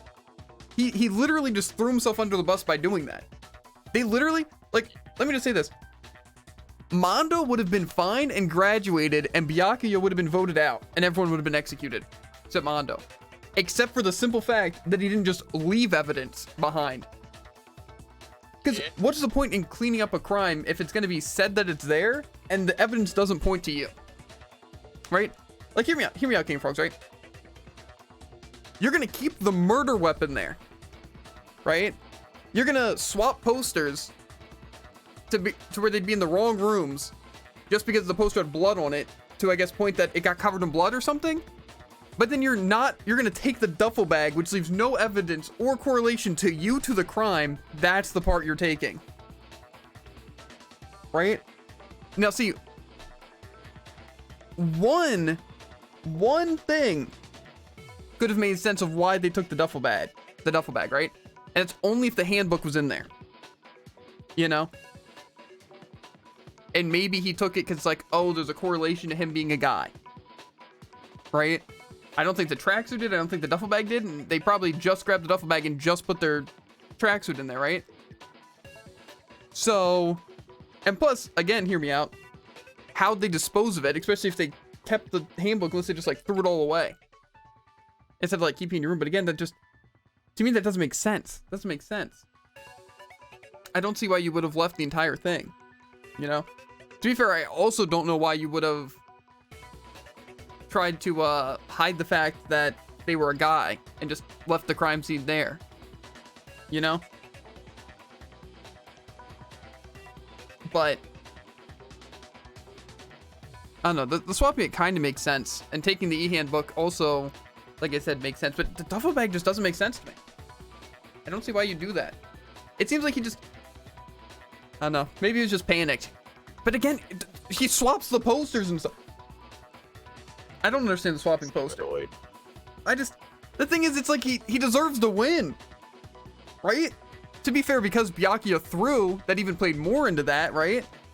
But literally the only reason he was just suspicious there was simply because he knew it was a blue tracksuit. You know? And I don't know. That doesn't make sense to me. Because like obviously they're exercising, doing whatever, and the tracks, I don't know. Personally, I think I probably would have, if I went through all that trouble, obviously I would have not swapped the poster, right? But I probably would have checked the bag and see if there was anything that would like hinder me, like say, oh, I'm gonna work out with Mondo, you know? Or like, you know, take the e-notepad, even though I probably wouldn't have even done that unless I, you know, really did go through the effort of swapping everything, you know? But to me, I don't think I just would have taken the entire bag. Especially, like I said, considering that I left the murder weapon there. And not even, hear me out, not even did I just leave the murder weapon there. I swapped that when I swapped everything in the room. Right? But I made sure to take the bag. And see, the thing is, again, another thing, is that seeing how the first crime went, how do you dispose of the bag? It's either sitting in his room, which is first of all terrible in case they came to check his room would be there, right? Which would be the only reason why he wouldn't take the poster, as well as the e-handbook, right? The alternative is that he threw it away. But again, whoever's on trash duty would have seen that. And same with the incinerator, only the person on the trash duty would have been able to do that. So literally, if I had to gander guess, that, the duffel bag with the jacket is literally just sitting in his room. When again, it leaves no trace of him or any issue if it's just not there, you know? Like, how easy would it have been if they'd just been like, okay, let's investigate everyone's room? You know? Like, say, given the information from Celeste, right? Said that, oh, they took a tracksuit. They're not wearing a tracksuit. There's no tracksuit or duffel bag. Let's check the incinerator, all the laundry places. Not there. How about we check everyone's room? And then Mondo's like, no. You know? I don't know. I feel like that feels very... That just seems... It seems like such a weird thing to where it's like... You have the one guy throwing, then Mondo making just such weird decisions, as well as everyone on like the detective side not doing any sort of detective work, right? I don't know. That was fast. As well as like, also hear me out, right? Why are they not sharing any information before the trial? You know, like this person's like, it was a guy, right? That would help so much and save so much trouble knowing that if they just piece their information together, okay, it's no way it was a girl. Halves it, right? Easy, right? And then the one guy just, I don't know. It's a mess, Jared. It's a mess. Everyone's making poor decisions. Like, Makoto's carrying right now. Genuinely. Well, this does present us with a problem. It seems we are all out of leads. My time has nearly come. That's what my little ghost friend is telling me. Oh yeah, that reminds me. Hifumi, weren't you telling me you found some evidence? Really? What kind of evidence? We've had evidence that just has been undiscussed this entire time? Actually, now that I'm thinking about it here calmly, it might not be all that relevant. Jeez, does your confidence just get up and walk away? It's fine, man. Just tell us. If you really insist, then... Show me the evidence. Here it is. If that is Chihiro's e-handbook, I will be livid, Jared. What do you have there? This thing that looks like a handbook. It happens to be an e-handbook. I found it laying on the ground, so I scooped it up. Okay, now, hear me out. If it was, he grabbed it and threw it all in the incinerator and got away with it, except for that, that's fine, you know? He may have not thought that it was indestructible. He just, for some reason, got rid of that evidence, but not any other evidence. You know, okay, I understand it at least a little bit, right? He wouldn't just hide any evidence that it was a guy, right? So again, just bringing all of it, sure, right? Just burn all of his belongings, right? Again, could make sense. Found on the ground, right? I'm guessing it's Chihiro's. I got it. But the issue is, where did he find it? That's what I want to know. Chihiro's handbook was missing from the scene of the crime, right?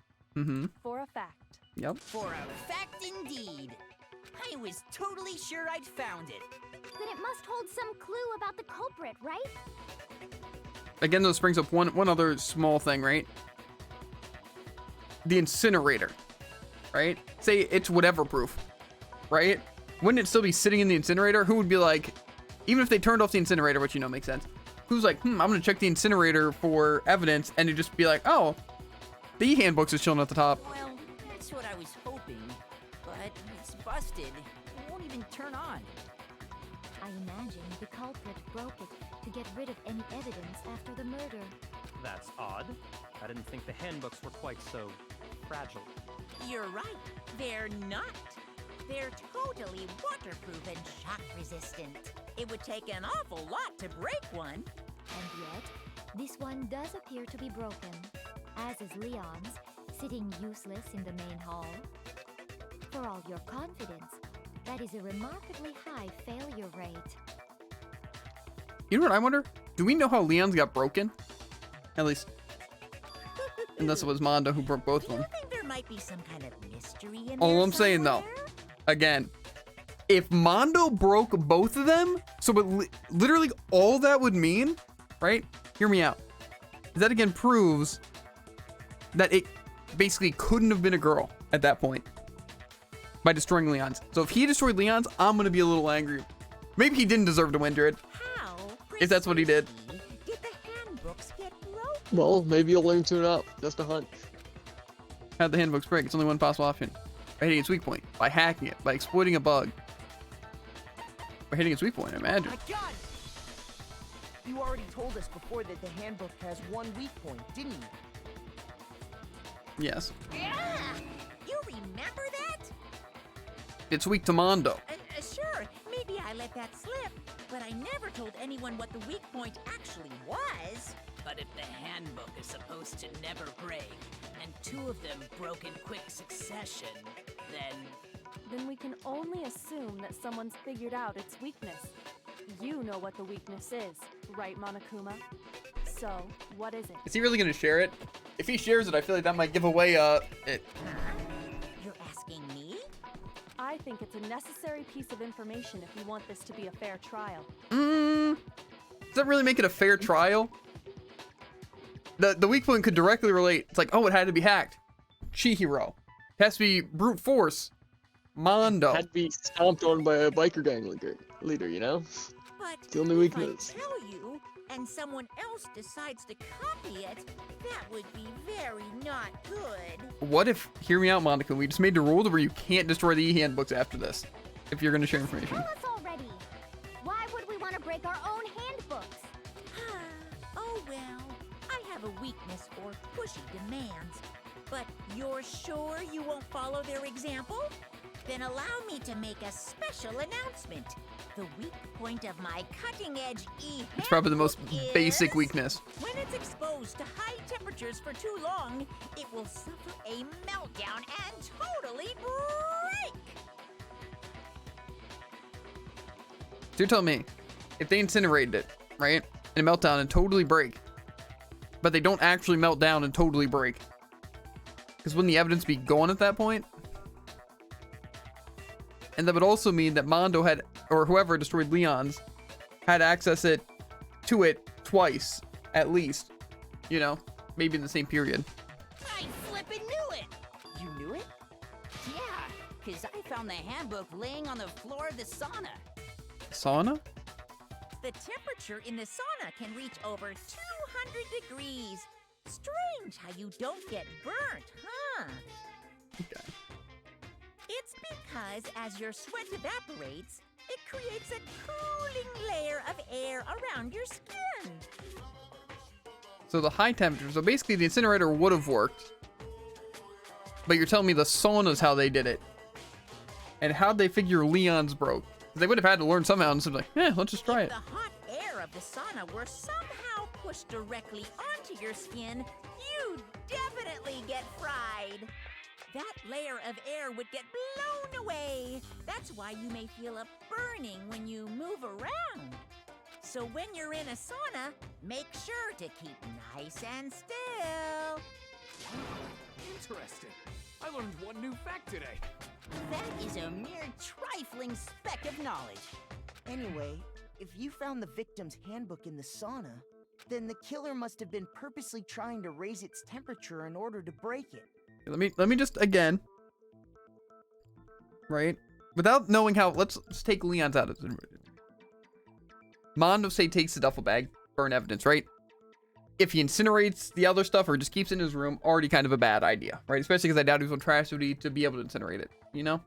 Already weird, right? But so he just cooks Chihiro's thing in the sauna and leaves it. Meaning the culprit somehow knew its weakness. But how'd they find out? Monokuma said he didn't tell anyone, right? Indeed. Quite the mystery. What if they found out by accident? What do you mean by accident? What if the killer took their own handbook into the sauna, not knowing its weakness, and it broke? They'd realize it was broken, of course, and it wouldn't be hard to figure out why. Okay, so now I see they're gonna be like, okay, Mondo, show me handbook. And once they had Chihiro's handbook, they knew they had an easy way to dispose of it. And it makes sense because when we were like witnessing anything, he was wearing all of his clothes.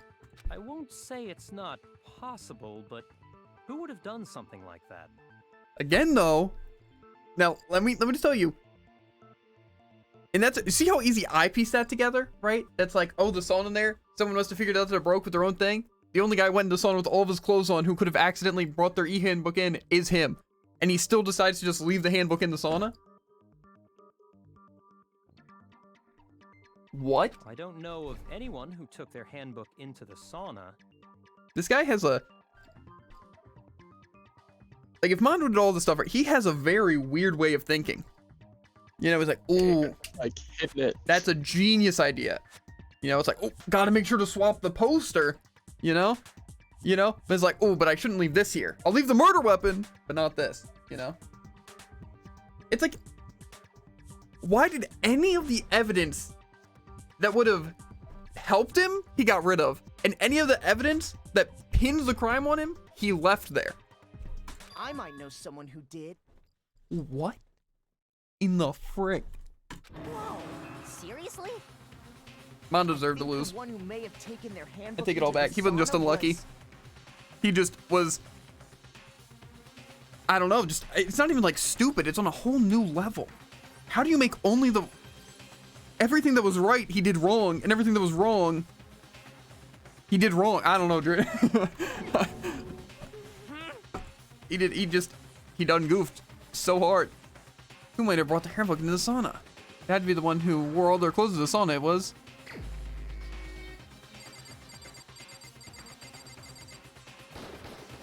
Here's my answer.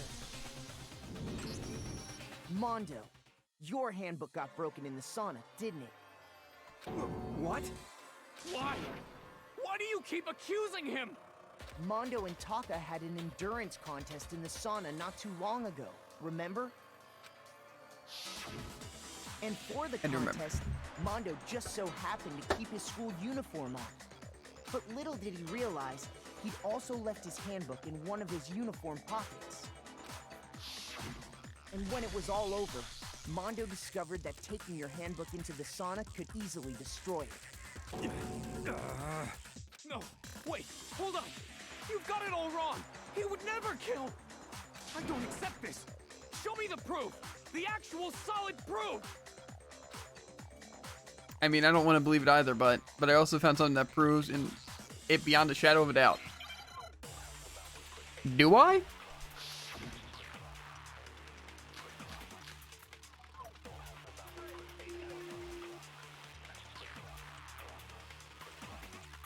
Let's test Makoto's assertion. If what he says is correct, then Mondo, you broke your own handbook. In other words, if Mondo's handbook is actually broken, then that proves that what Makoto said is right. Well, my goddamn handbook works just fine. See? Look! Makoto was wrong after all. Mondo wouldn't hurt a fly. That can make sense. Okay. So let me try to just piece this together based on this information right now. So at first I thought, okay, hear me out. Maybe the broken handbook that was in the thing was actually Mondo's and he took Leon's, since Leon was dead. Then he had a handbook. Right? Which to me made sense at first. But then you could also argue the fact that maybe Mondo fried his own one. Right? And maybe, I guess he would have had to use Leon's temporarily. But then, I guess he left his... Wait, no.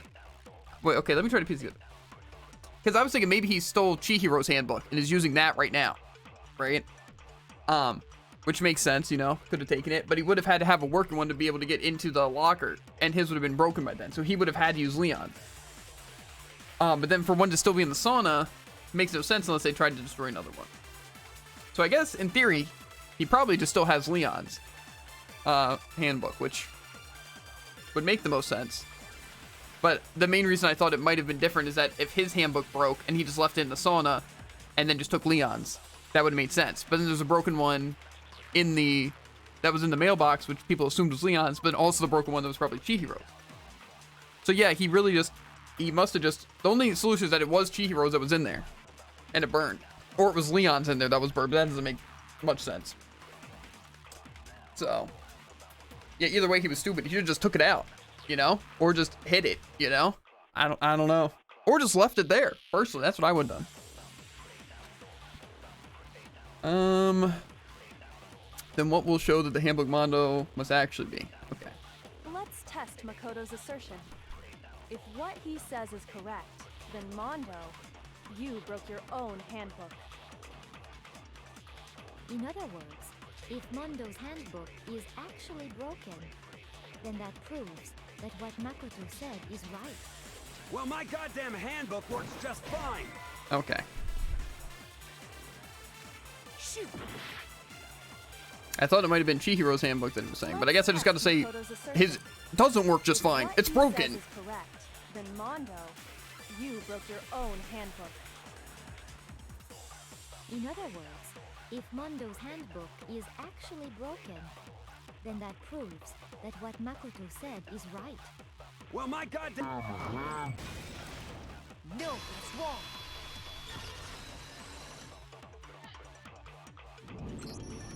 Mondo, the handbook you have right now, is it really yours? See, how is that a fair thing to do to me, though? How is that fair? Because the thing is that his isn't broken. The one he has one isn't broken. His is broken, sure, right? But my thing was the broken thing. How to...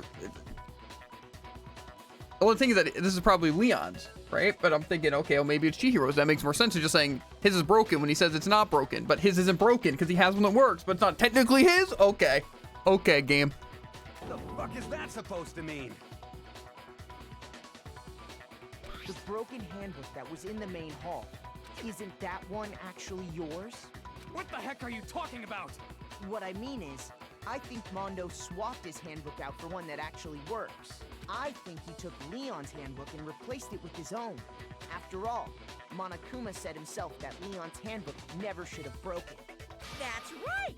The punishment it suffered wasn't nearly enough to destroy it. So then, the broken handbook in the main hall is actually Mondo's. Why did Mondo dig himself such a deep hole, Jared? Why'd he do it? I think he wanted to get caught. Maybe that's what it was. Maybe he secretly did want to get caught. He knew it was the wrong thing to do, but he did it and he wanted to get caught.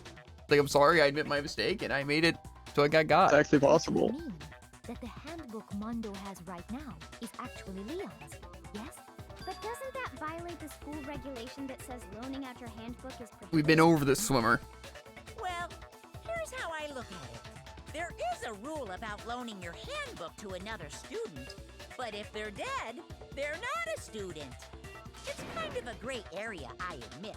But no worries. If anything, it just makes things more interesting.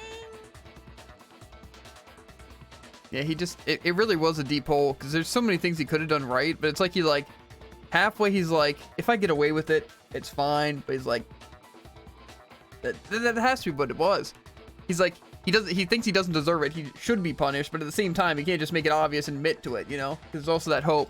He's just kind of like, you know, it's a 50-50. If I get caught, I deserved it. And if I don't, I'm out of here. It is what it is. As such, I decree that exchanging handbooks with a corpse is not a violation of the rules. Well, Mondo, if I'm wrong about this, you're welcome to say so. I'm happy to admit I made a mistake, but... Son of a bitch! What's wrong, bro? Come on! Tell him he's wrong! You are wrong! You have to be wrong! Everything you just said is wrong! You made it all up! Okay, then why don't we look back on this case one more time, from the beginning? That way, everything will become clear. I don't think things will become clear, because some guy tampered with the evidence, and we don't know exactly where that started, except maybe from the girls' room. This is gonna be a confusing thing to do, isn't it? Yeah, it sure was. I failed. Let's see here. The first one, it shows I feel like this would just be them walking in the door, maybe? What's that say? I think it's different words. Or this. Can I like? Okay. Let's just work our way backwards, I think. I think that'll be easier. No, it won't.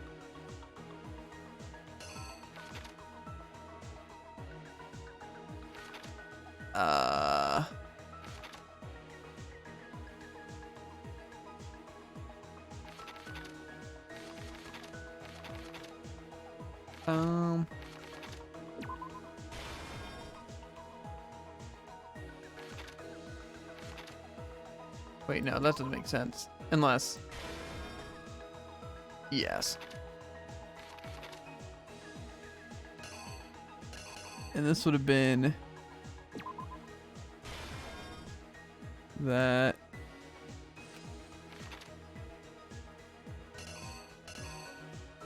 This probably would have been...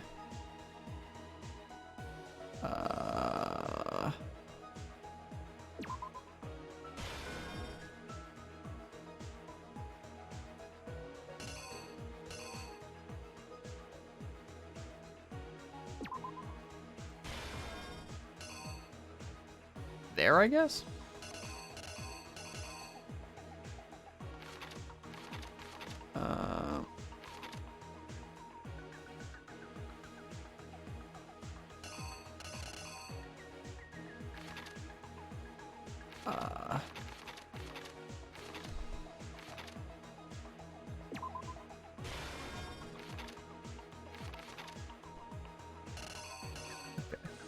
This probably would have been the...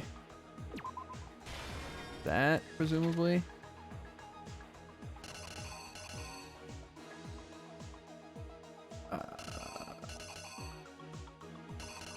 Bro, how long is it?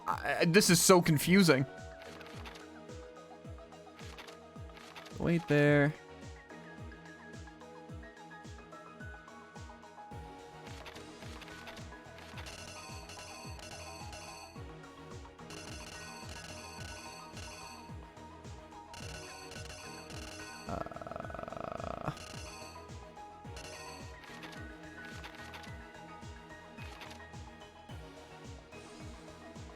Okay.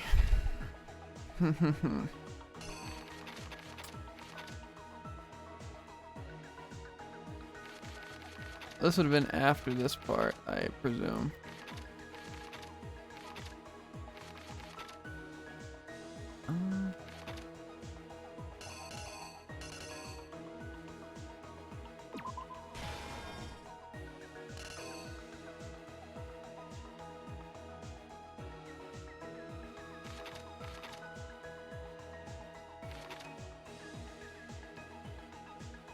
Unless that's not there, actually.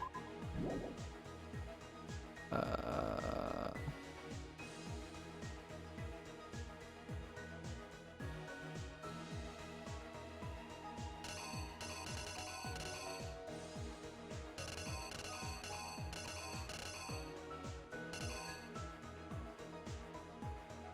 think that's the only thing that makes sense, though, is this.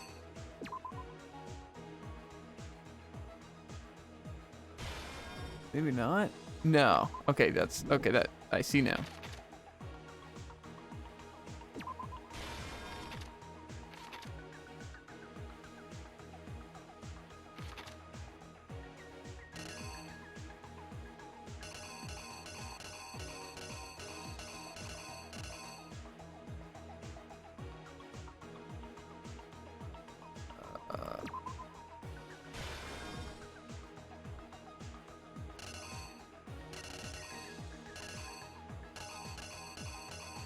I'm guessing the door just signifies.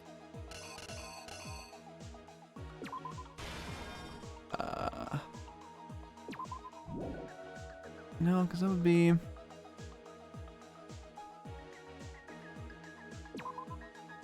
No, 'cause that's not.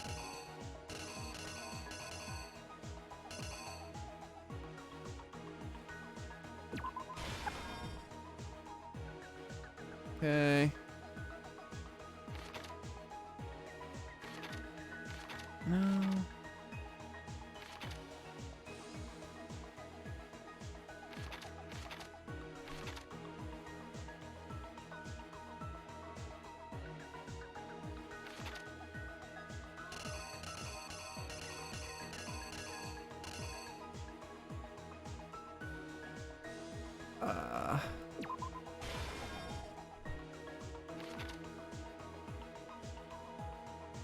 I don't know if that makes a lot of sense.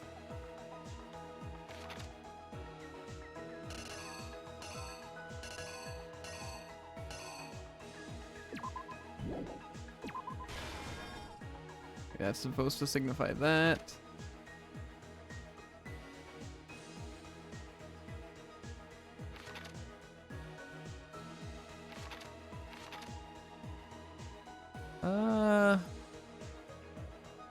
No, okay, now I see. Possibly.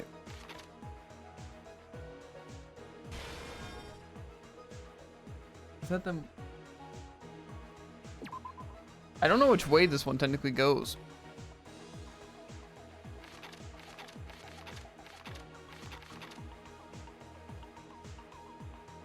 Okay, I'm guessing it's like a manga style kind of thing.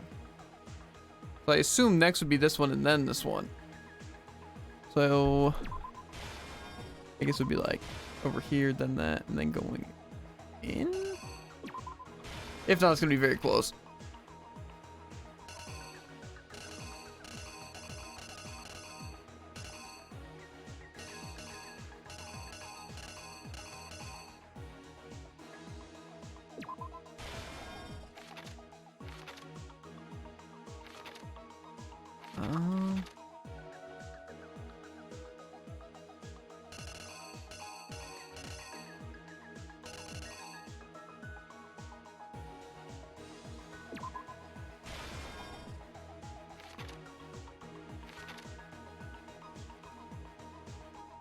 I don't think they would have been placing that down. Card reader, I don't think would have made a lot of sense. That doesn't make a lot of sense.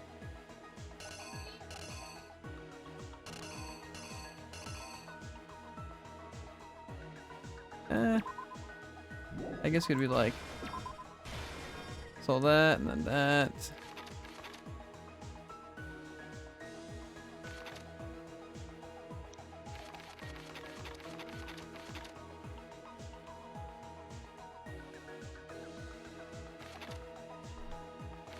Having to look at all these hands so precisely.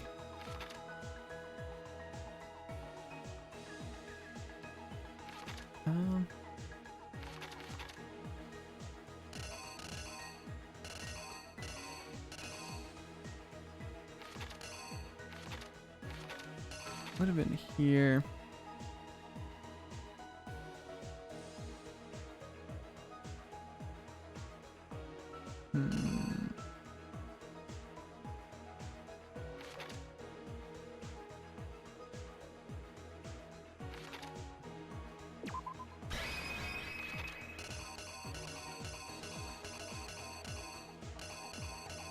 Okay.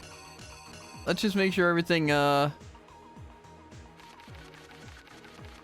makes sense. Yep, they saw the jacket, they go here, they see the doors, they go in, or they like raise their card to the blue door and then go in the blue door. And they're here, the guy's working out, then he turns with the weight, use the weight, thud, crash, killed him. Rolls up the carpet, sees what on the poster, takes out the poster, grabs them. Then the card goes into the thing, into the girl's room, does it, drops him off.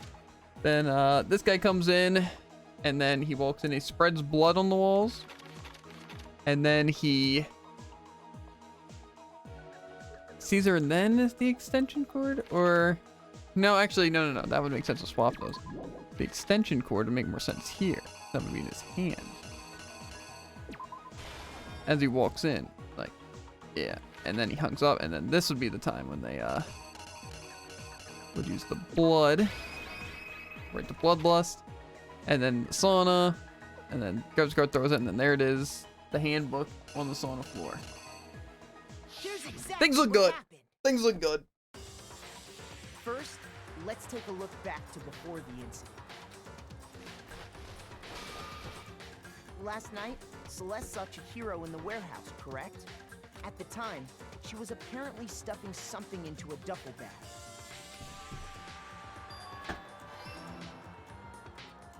That something was a blue tracksuit. You can confirm this. I know right, it was blue. Celeste?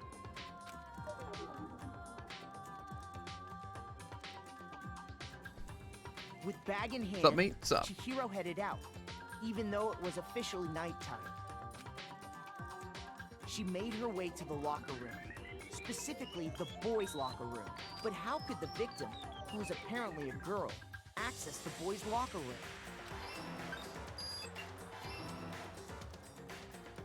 Simple, because she was really a he. How's life? Pretty good. Tomorrow I work, sadly, but you know. Which is why he was able to use his own handbook to gain entrance to Right the now I'm boys' solving locker room. a very important trial. The death of Chihiro. Once inside, It won't he be that met with bad. someone there. And the person he met was the one who killed him.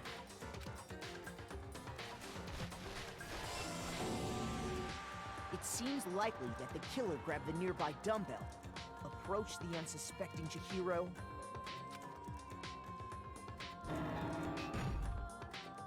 and attacked him. What? Did it arrange the events in that case? Wait, it wasn't the weight? So the bloodied weight isn't the thing. What?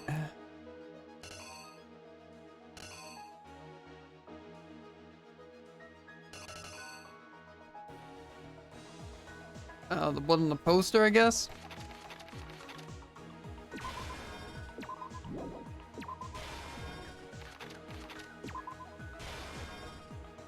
Gotta go, mate. See ya. See you, Belle. Thanks for stopping by.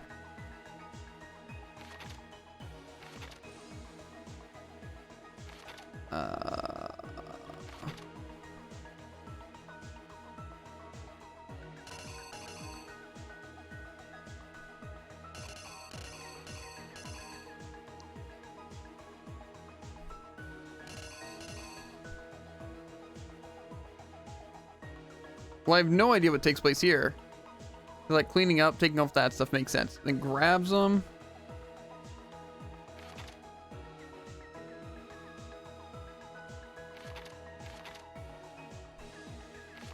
I don't think it's just the key card. I'm guessing leaves.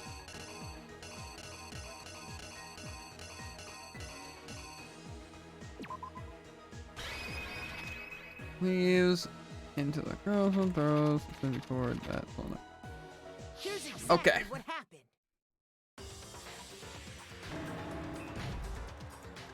And attacked him. And that's where the bloodstains on the poster and carpeting in the boys' locker room came from. Okay.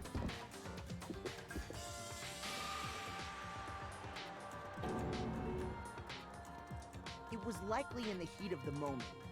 The body was arranged, but the murder itself felt unplanned.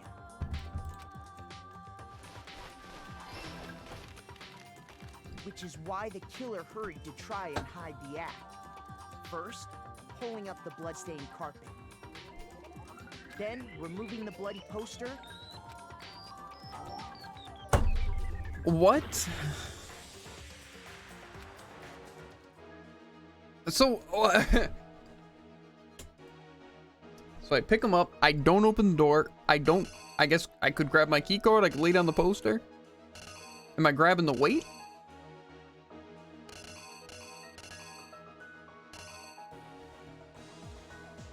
Which locker room did the killer move to? Wait, is that the option?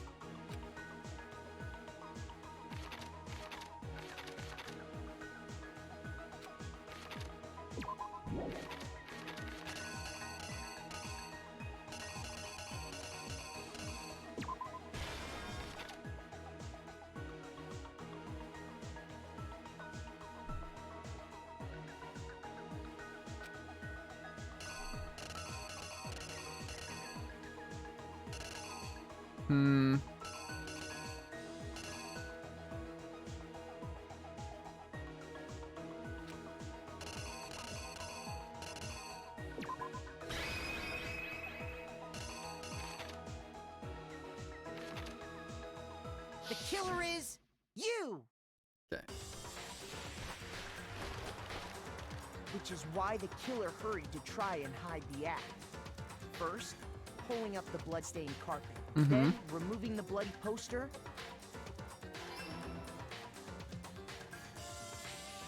And finally carrying the corpse into the girls' locker room. A girl's handbook was necessary to get into the locker room, of course. But this alone doesn't prove that the killer was necessarily a girl. After all, Sayaka and Junko's handbooks had been placed in the main hall. Using one of those, a boy could get into the girls' locker room without much problem. And that's exactly how the killer did it. With the carpet and the poster they brought with them, they got to work. They changed the layout of the boys' and girls' locker room in what you might call a crime scene switch. That could have been the end of things, but no.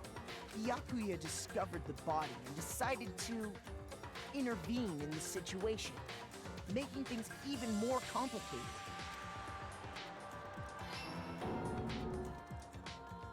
So, after stumbling on the crime scene, he went and grabbed the extension cord from the library, and then he got to work.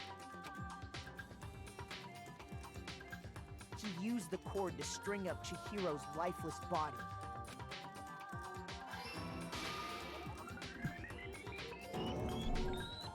Then, using the victim's own blood, he left a grisly message there at the scene of the crime. He wanted to create the illusion that Genocide Jack was responsible for the slaughter. And around the same time that Byakuya was putting together this facade, the killer, having already disposed of Chihiro's bag and other belongings, arrived at the Sarn. There, they planned to destroy the last piece of evidence, Chihiro's handbook.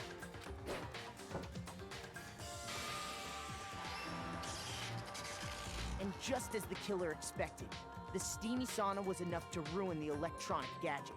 Somehow, the killer knew that the handbook couldn't stand up to the heat of the sauna.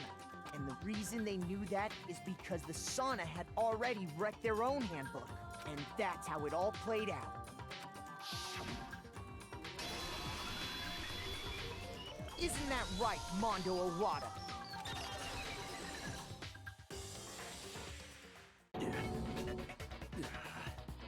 I got him now. No, this can't be right. Where's your evidence? Yeah, where's your evidence? You need evidence. You need proof.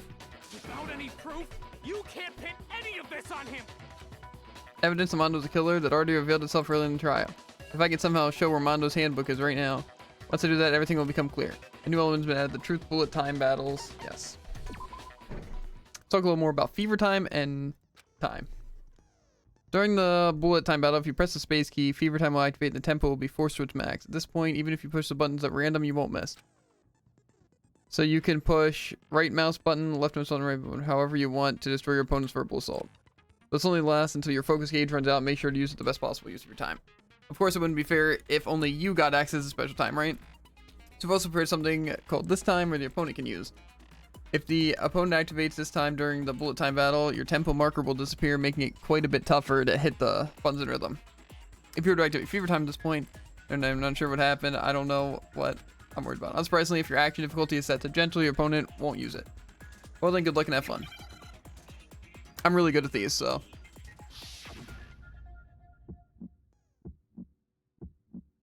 Show me some evidence. You're wrong. I won't listen. I refute you. False. Show me some evidence. I won't listen.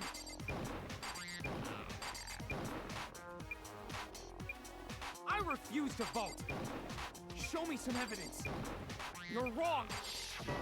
I won't listen. I refute you. False.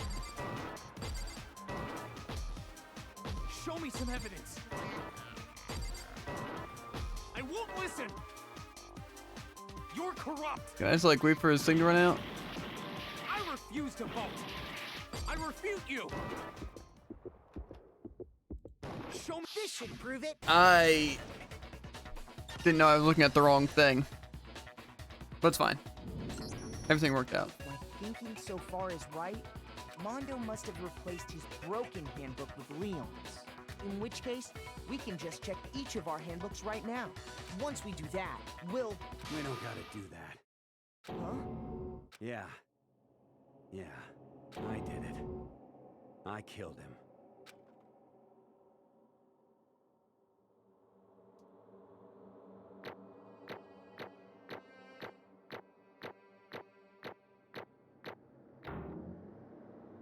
I got 1,011 points here. What'd you get?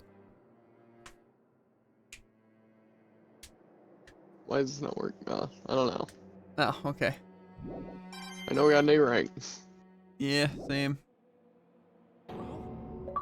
Bro, what are you saying? Cleared a class trial without having to retry a single time. Did you get that? You know, I didn't. Did you get it on the first one, though? Yeah. Really? Yeah. I had to, well, yeah, actually, you probably didn't mess up the right mouse button thing. The X and Y for you. That's what I messed up. It's crazy, the art of the swap. I'm improving and you're getting worse. It's fine. I got no choice, man.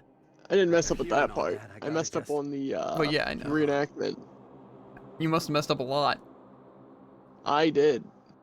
I 'Cause messed it wasn't up clear twice. exactly what was happening.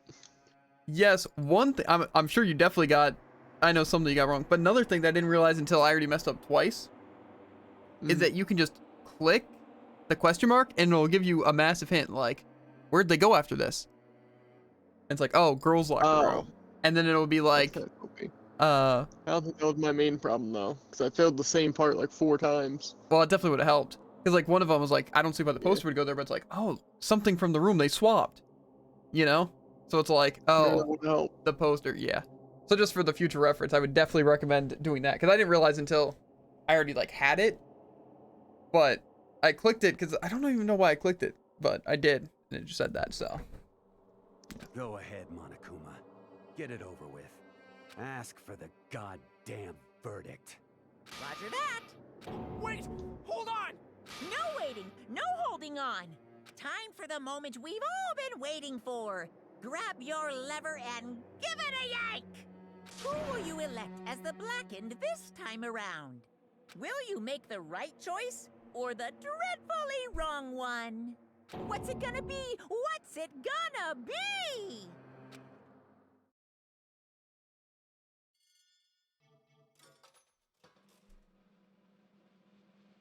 I wonder if the bullet time or whatever, like the main thing, is gonna get even more complicated next tryout. Probably. And it's probably not going to be very fun. What? Seems like most of the time, at least my strategy is to ignore a lot of it. The white noise, just avoid it. Yeah, that's kind of what I know, but I assume we're not going to be able to. Yeah. I think, to be fair, at least it seems somewhat forgiving, but I definitely feel like we're going to have to retry a couple of times. Like, especially in the future. Because these things are complicated, because again, it's like, sometimes, like, only lies are contradictions, but sometimes, like, no, you just bring information. But other times, when you're just bringing information, it's like, no, it has to be a lie or contradiction. You know? So it's like, what am I supposed to do? It's annoying. Uh-oh, this time it looks like you got it right again. Yes, it is so. The blackened one, or the blackened that killed Chihiro Fujisaki was Mondo Owada. In case you're wondering, the vote was not unanimous. Kiyotaka chose the wrong answer. You're treading very close to the danger zone, Mr. Ishimaru. You need to be careful. I refuse to believe it. There's no way he would kill someone. Sorry. What is this? Why are you apologizing? Why? Why'd you do it? Now then. Well, it looks like Mondo's taking a vow of silence, so allow me to explain on his behalf. Actually... The story of the murder this time is the sad story of two men. But for anyone who doesn't really want to hear it, you can hit the control key to fast forward the text. I want to hear it. Anyway, there was once a young boy. His name was Chihiro. He had an extreme inferiority complex regarding his own lack of strength. You're so weak even though you're a boy. He heard things like that as long as he could remember, and he couldn't overcome his weakness. On the contrary, he tried to hide and bury himself further and further into that weakness, to take on the fragile form of a petite young girl. He had chosen that as his way out. Now nobody will be able to say anything about even though you're a boy. But no matter how tightly he wrapped himself up in that shell, the inferiority complex had already taken root deep inside of him. He was not so easily weeded out. As it turns out, the shell was completely empty. The complex didn't disappear. Instead, it only grew stronger and stronger. I'm weak. Weak.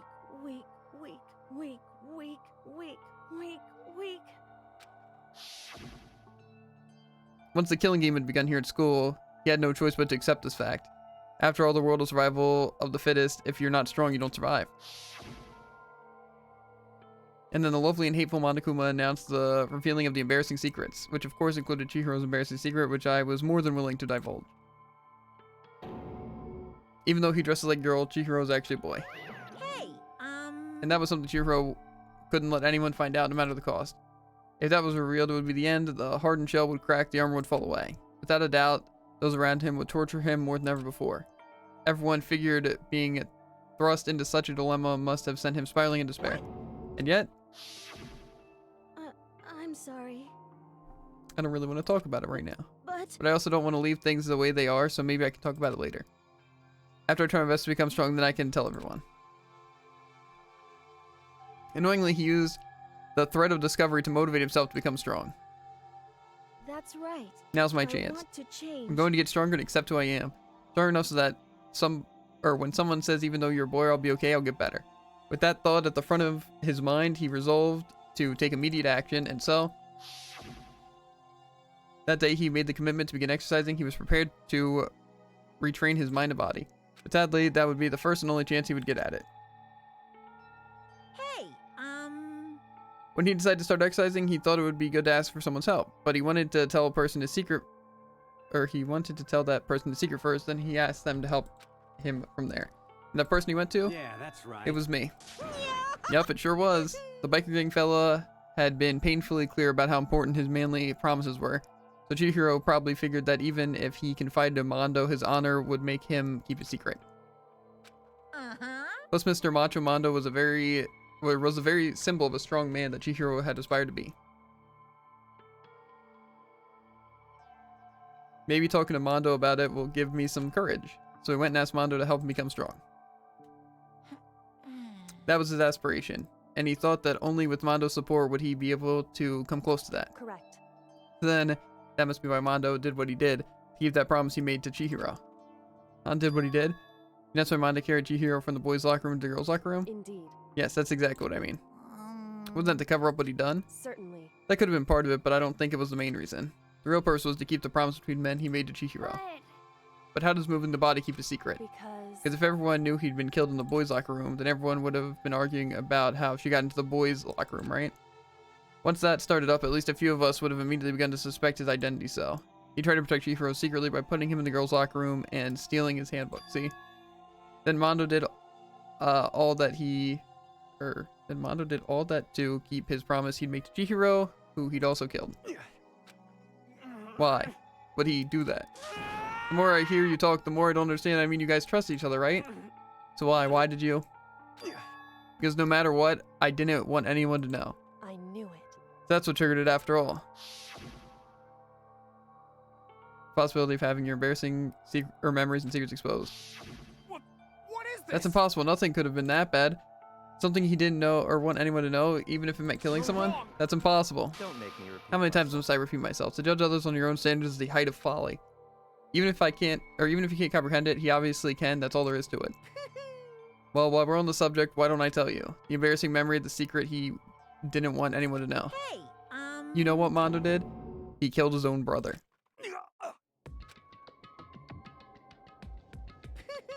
Mondo, the ultimate biker gang leader, makes all the hoodlums and riffraff across the country tremble. The only reason he had a chance to join the gang in the first place was because of a certain someone. Mondo's older brother name was Daya Awada. Mondo had nothing but respect for him. It was because at Daya and Mondo ever got on a motorcycle. Mondo's brother was his only family growing up. He was the one Mondo could trust, or the only one Mondo could trust and respect. He wanted to measure up to his big brother, so he imitated him in everything he did. Mondo was the epitome of a starry-eyed kid brother.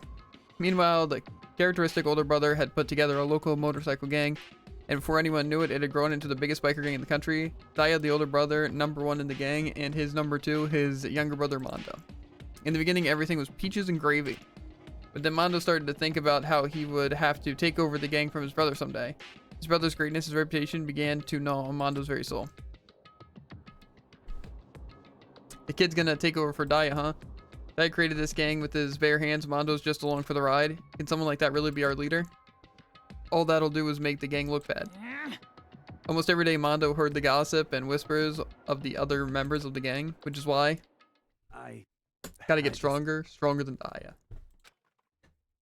Just one time, no matter what, I gotta win. I don't care what it takes, I gotta come out on top. And on the night of his amazing brother's retirement ceremony, Mondo challenged him to a street race. During the race, tragedy struck. The kid brother pushed away with reckless abandon, eager for victory, and dashed into oncoming traffic. But suddenly,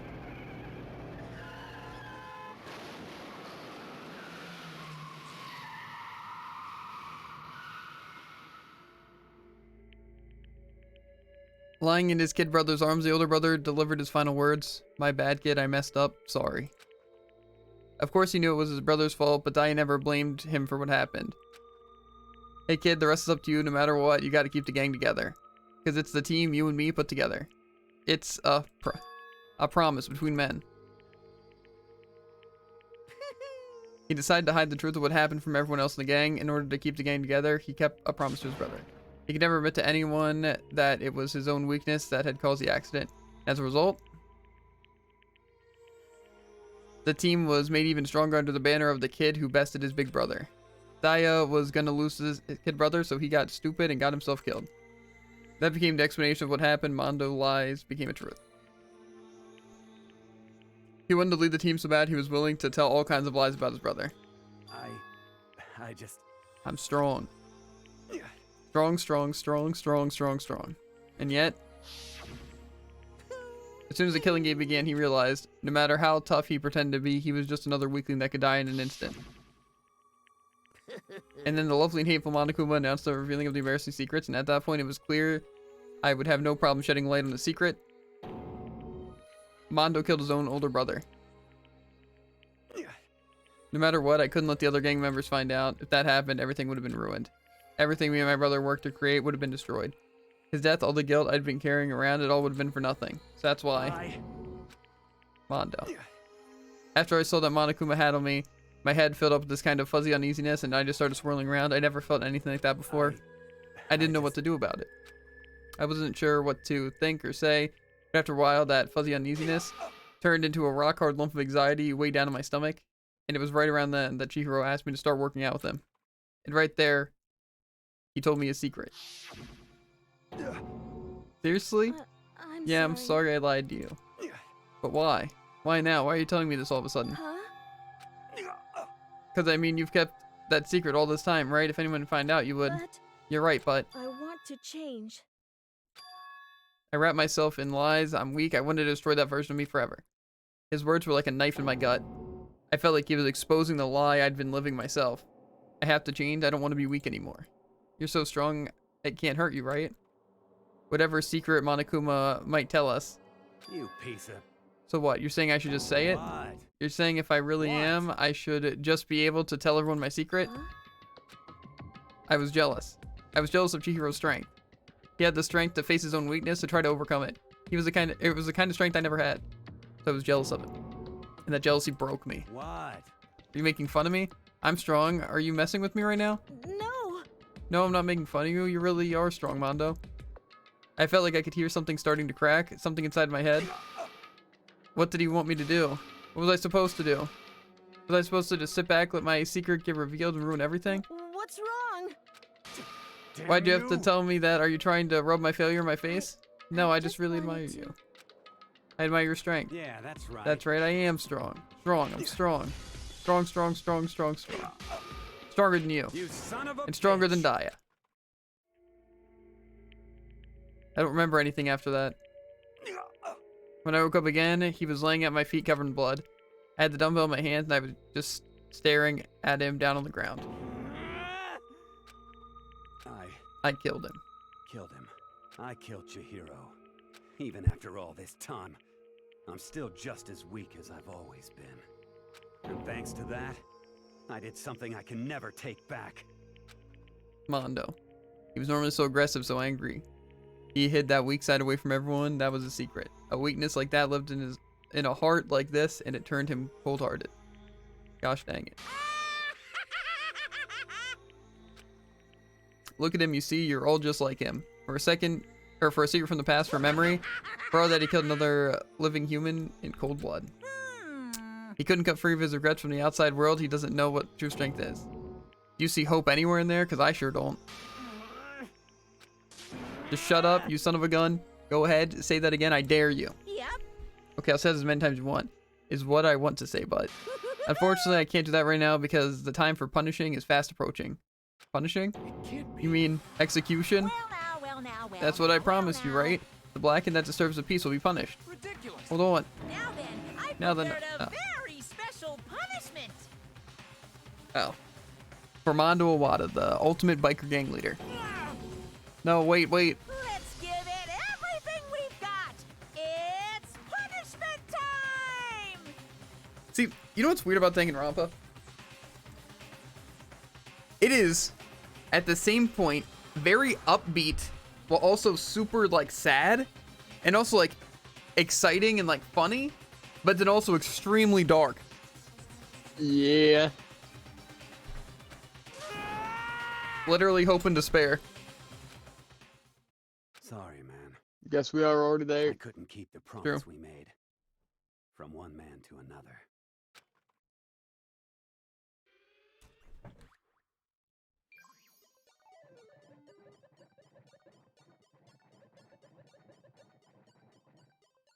Okay, also now, chat, as of now, I don't think I know literally anything of these upcoming trials. Like, I might know, like, little tiny tidbit, but I don't even know who committed the crimes. I don't even know who's exactly gonna die. And definitely not the order. So,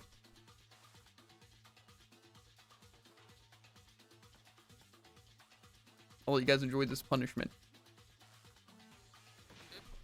We're watching the biker guy get whatever's about to happen to him. The cage of death.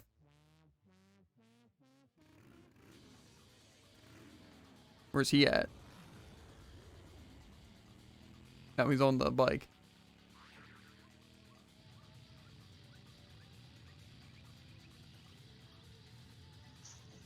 Doesn't seem so bad so far. Why is Monokuma better at hula hooping than me? Is it just electrified? Because that sure as heck does look painful.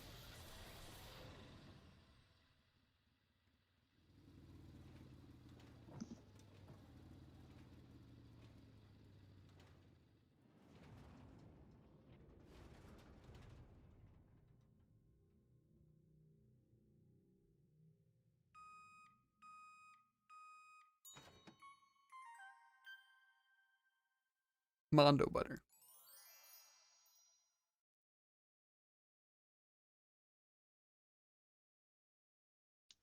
What a weird thing.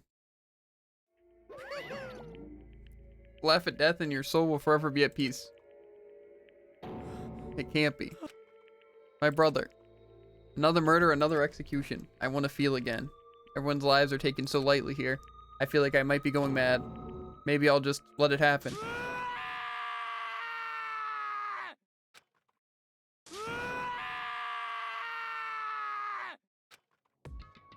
As Taka's sad screams invaded our skulls, we were each forced to realize once again. But he, of course, he had to. What a disappointment. This is the end of the game. Byakuya? You're completely insane. You know that? A game? One of our friends is dead. Do you realize that? Naturally. Of course I do, because this game is life or death. Hey. I don't have anything to say to you. I don't have a response except that. I just don't understand why. Why'd you go out of your way to disguise Mondo's crime? What? Why? Isn't it obvious? Because it made things more interesting. His voice was calm and emotionless like the voice of death that chilled me to the bone. Last night when the murder took place, I was in the library as usual. Honestly. Usual, yes. So ignored the nighttime rule too. That rule never mattered to me. I don't recall agreeing to it. There is nothing to I don't particularly care. Please continue. The night grew late and I decided to return to my room, which is when I stumbled upon him. I spotted Mondo coming out of the girls' locker room. After he'd gone, I looked inside and saw the corpse. What, you mean you actually witnessed the murder? He was such a fool, he didn't have the slightest idea that I'd seen him. So you're saying you knew who the culprit was from the very beginning? That's right. Indeed, but if that had been the end of it, how boring would that have been? I mean, what a waste of time to have the answer revealed right at the beginning. Which why I decided to lend a little helping hand. I thought it would liven things up. You did all that to liven things up? So after hearing about Genocide Jack from Toko, you decided to use that to create a fake murder scene. But dang, man, if we hadn't figured that out, who'd really done it, you would have been dead too, right? Well, obviously, I would have revealed the truth before we reached that point. Of course. Byakuya turned and looked me in the eye. I could feel those sharp eyes piercing into me. Thanks to your certain remarkable someone, I didn't need, or I never did, and I was able to perform an interesting experiment. Once I do decide to become blackened, I know how, or I now know who I have to watch out for. Correct. So that was your reason. Are you satisfied? Indeed. Yes, we're done listening to your story. Moving on. Hey. I mean, that's good enough reason, to be honest. Because I would say, right now, if I were him, killing Kyoko and Naegi is probably your best plan. You know? They would be the main ones solving the crime things. To be fair, some people are really smart, and they're just kind of like more like chill, like Sakura. She seems like she kind of knows what's going on, and she might be able to solve something like that. You know? But the other people, I don't know. I feel like they'd be easily manipulated. There's something I'd like to ask Monokuma. What's this? Oh, I'm up next? You'd like to perform these elaborate executions each time, correct? My question is why? You like them? But you know, this punishment, this despair, it's not just for you. All this punishment, all despair is my gift to mankind itself. What? You're over-exaggerating. Hey, I'm not over-exaggerating. These punishments are meant to transfer all hope to despair. Damn. What do you mean? Mean? Mean? Mean. What the heck? Mean. Good grief. I don't understand why you have to pick apart every little stupid thing. Whatever, it doesn't matter. In the end, I'm going to stand alone as the victor, and then everything will be revealed to me. Ah, the noble son of a noble family. Truly, you understand me. I think this is the start of a terrifying friendship. That's enough. Shut up. I would never stoop to the level of a childish criminal like you. Let me just say this. After I have achieved complete victory, you're up next. I'm going to find you and kill you, understand? In the name of my family. For which victory is a foregone conclusion. You're getting all riled up. Oh, so cool. It's like you're a main character of a video game or something. No trash mob for you. I swear whatever it takes, I will kill you. Temper, temper. Sounds like someone needs a nap.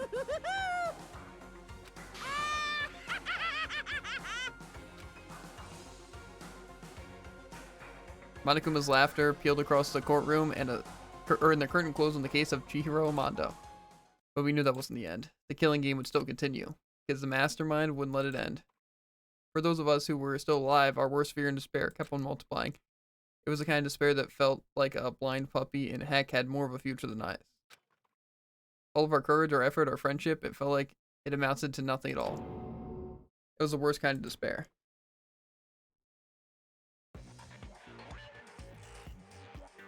Well, anyway, like I was saying, this is a pretty good spot. Yeah, a really good spot. Anyway, isn't it amazing how that girl went and killed someone before things even had a chance to get boring? Once things really get moving, it'll be like a roller coaster. There won't be any stopping it. Fear and despair charge forward at a speed nothing can hope to match. But I must admit, I'm disappointed.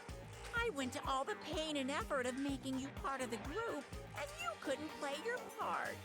You do remember you were supposed to make the first move, right? Well, no biggie. Nothing we can do about it now. So just do your best to make things more exciting from now on, okay? After all, that's what everyone wants to see. The one thing I'd like to ask you. As long as you don't want to know my measurements, fire away. Who is it? The 16th high school student, I mean. Ooh. My. You really took me by surprise there. I know I said you could ask anything, but... super denied, ultra denied, demonic denied. Because you see, that's my ace in the hole. And nobody'd be dumb enough to reveal that, right? No matter how close they were to their friends.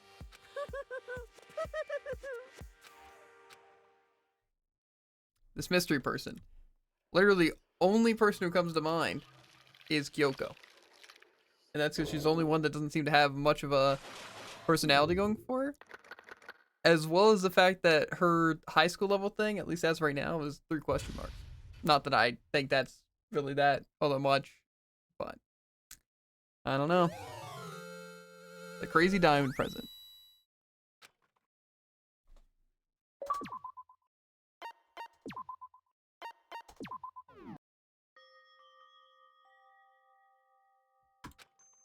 Sniff. Sniff, sniff.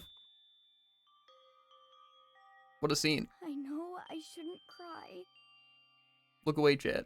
but Trust me, I'm looking away too. enough. I can't take it anymore. Now I know what you're looking at. Anytime I'm not looking at anything, Jared. Uh-huh. I bet. My eyes may look open, but they're closed. Let myself think about how much I want to get out of My eyes are here. just glued to words right now. I keep thinking like that. I might decide to. Don't do it.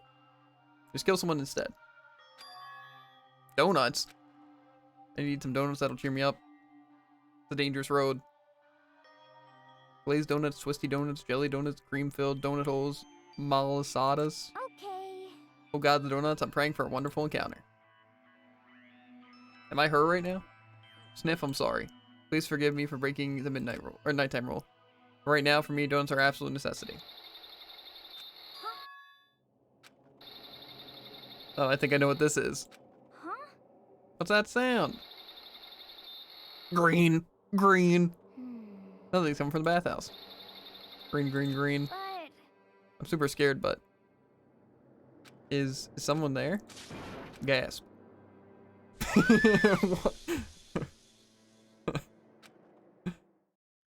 They're just not going to give any more information.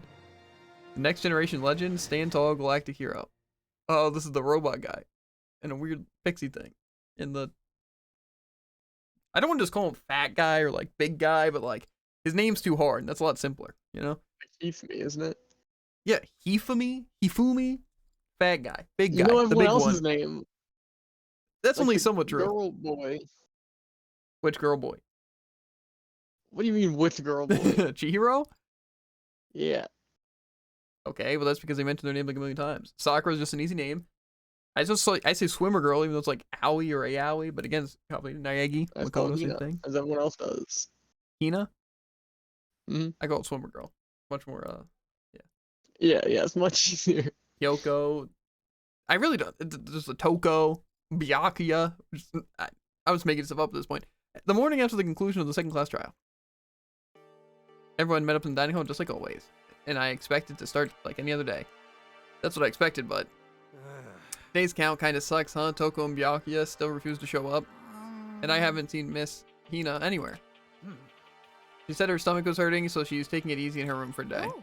That's rather unusual for her. Maybe she is so full of energy, which is exactly what makes me worry. So then. Or out of energy, I'm guessing. Not she has too much energy. So it's just a 7 of us then. Looks that way. How about that? It's times like these where the committee chairman needs to get things going with a bang. Impossible. Or not. Taka hasn't said a word since everything that happened yesterday. One look at his face showed he hadn't slept a wink last night. It must be because of Mondo. The two of them became so close, and then he finds out Mondo killed Chihiro, and then having to watch Mondo get punished and nothing he could do about it. I can't even imagine what it must have done to him. Well. So I mean, what's gonna happen now? We haven't found any way out, and we have no idea if anyone's gonna ever come. Now I'm all depressed just thinking about it. Simply have to make the best of things, do our best to get along, and live here together in peace. Forget about the outside world and accept this new life. That's the only hope we have now. What, to live here forever? Well, Here we have every convenience. We have food, clothes, our every need is seen to. Why is it so dissatisfied? In fact, let me ask you this. What is it about the outside world that you long for? is that okay? Competition, discrimination, victimization, violence. Society grows, so does its preservation. In which case, is our current situation not demon angel, pretty pudgy princess? Huh? Here we go. Maggie, the drill shop owner, the bunny-eared Amazon cat girl, dog boy, Robo Justice, the Galactic King, and. But I mean, there's no 2D here. There is nothing to be The done. Mastermind puts such base desires to their advantage, binding you to their will. You know? Okay, well anyway, since Taka's like, yeah, and the oldest one here, I'm officially stepping up to take the lead. So we're gonna work together and spend the rest of our day searching the school. Searching. I'm right. Well, I mean, since the class trial is over and all, Perhaps. there should be a new place for us to investigate. Hmm. Yeah, that's the ticket. Maybe we'll find some kind of clues this time. Well then. And once we're done eating, let's split up and begin looking around. You have any problem with that, Celeste? There may well be a discovery waiting for us, which may further enrich our life here. Or no, the point is to look for clues. And just as we were starting to come together, she barged in and ruined the conversation. You called for me, and so I appeared. Genocide! What? Nobody called for you. Um. What the? How come it's Genocide Jill, not Toko? Yes! God, this place is just amazing. Finally a place I can just be my murderous self. Which is why I've decided to stop holding back and spread my wings. No more hiding in a cave for me. Plus I have another battle to fight. The whole killer with a split personality thing is so overdone. I gotta destroy that stereotype. I'll fight all day and all night to murder those totally slanderous cliches. But you are a killer with a split personality. Yeah, if you weren't here, my chances of survival would go up at least 10%. Come on, you gotta back me up here. Even the biggest stars need a little people to hold them up. But whatever else we do today, first we should eat. We can't do much or anything on an empty stomach. We're late, so hurry up and eat and we can start our investigation.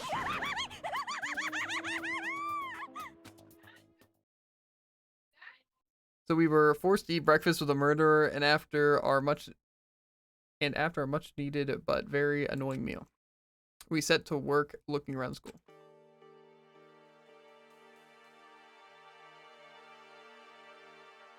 And by that, we save. So, just to get this straight, it was longer than 2 hours for the trial. But you know, it's fine. It was fun. For just the trial. Well, we started with the trial, and we've been streaming for 2 hours and 44 minutes. So yikes. I think it quite yes. Anyway though, chat. Tomorrow I guess we'll be starting to investigate. I doubt any other murders are gonna happen. So I think we're fine. Definitely not us. But yeah. I guess as always, chat, make sure to like, follow, and obey. And we'll catch you on the flippity flop. Ribbit.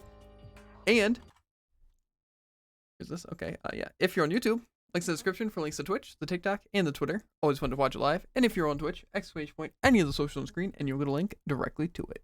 But yeah, I will see you guys later. Peace.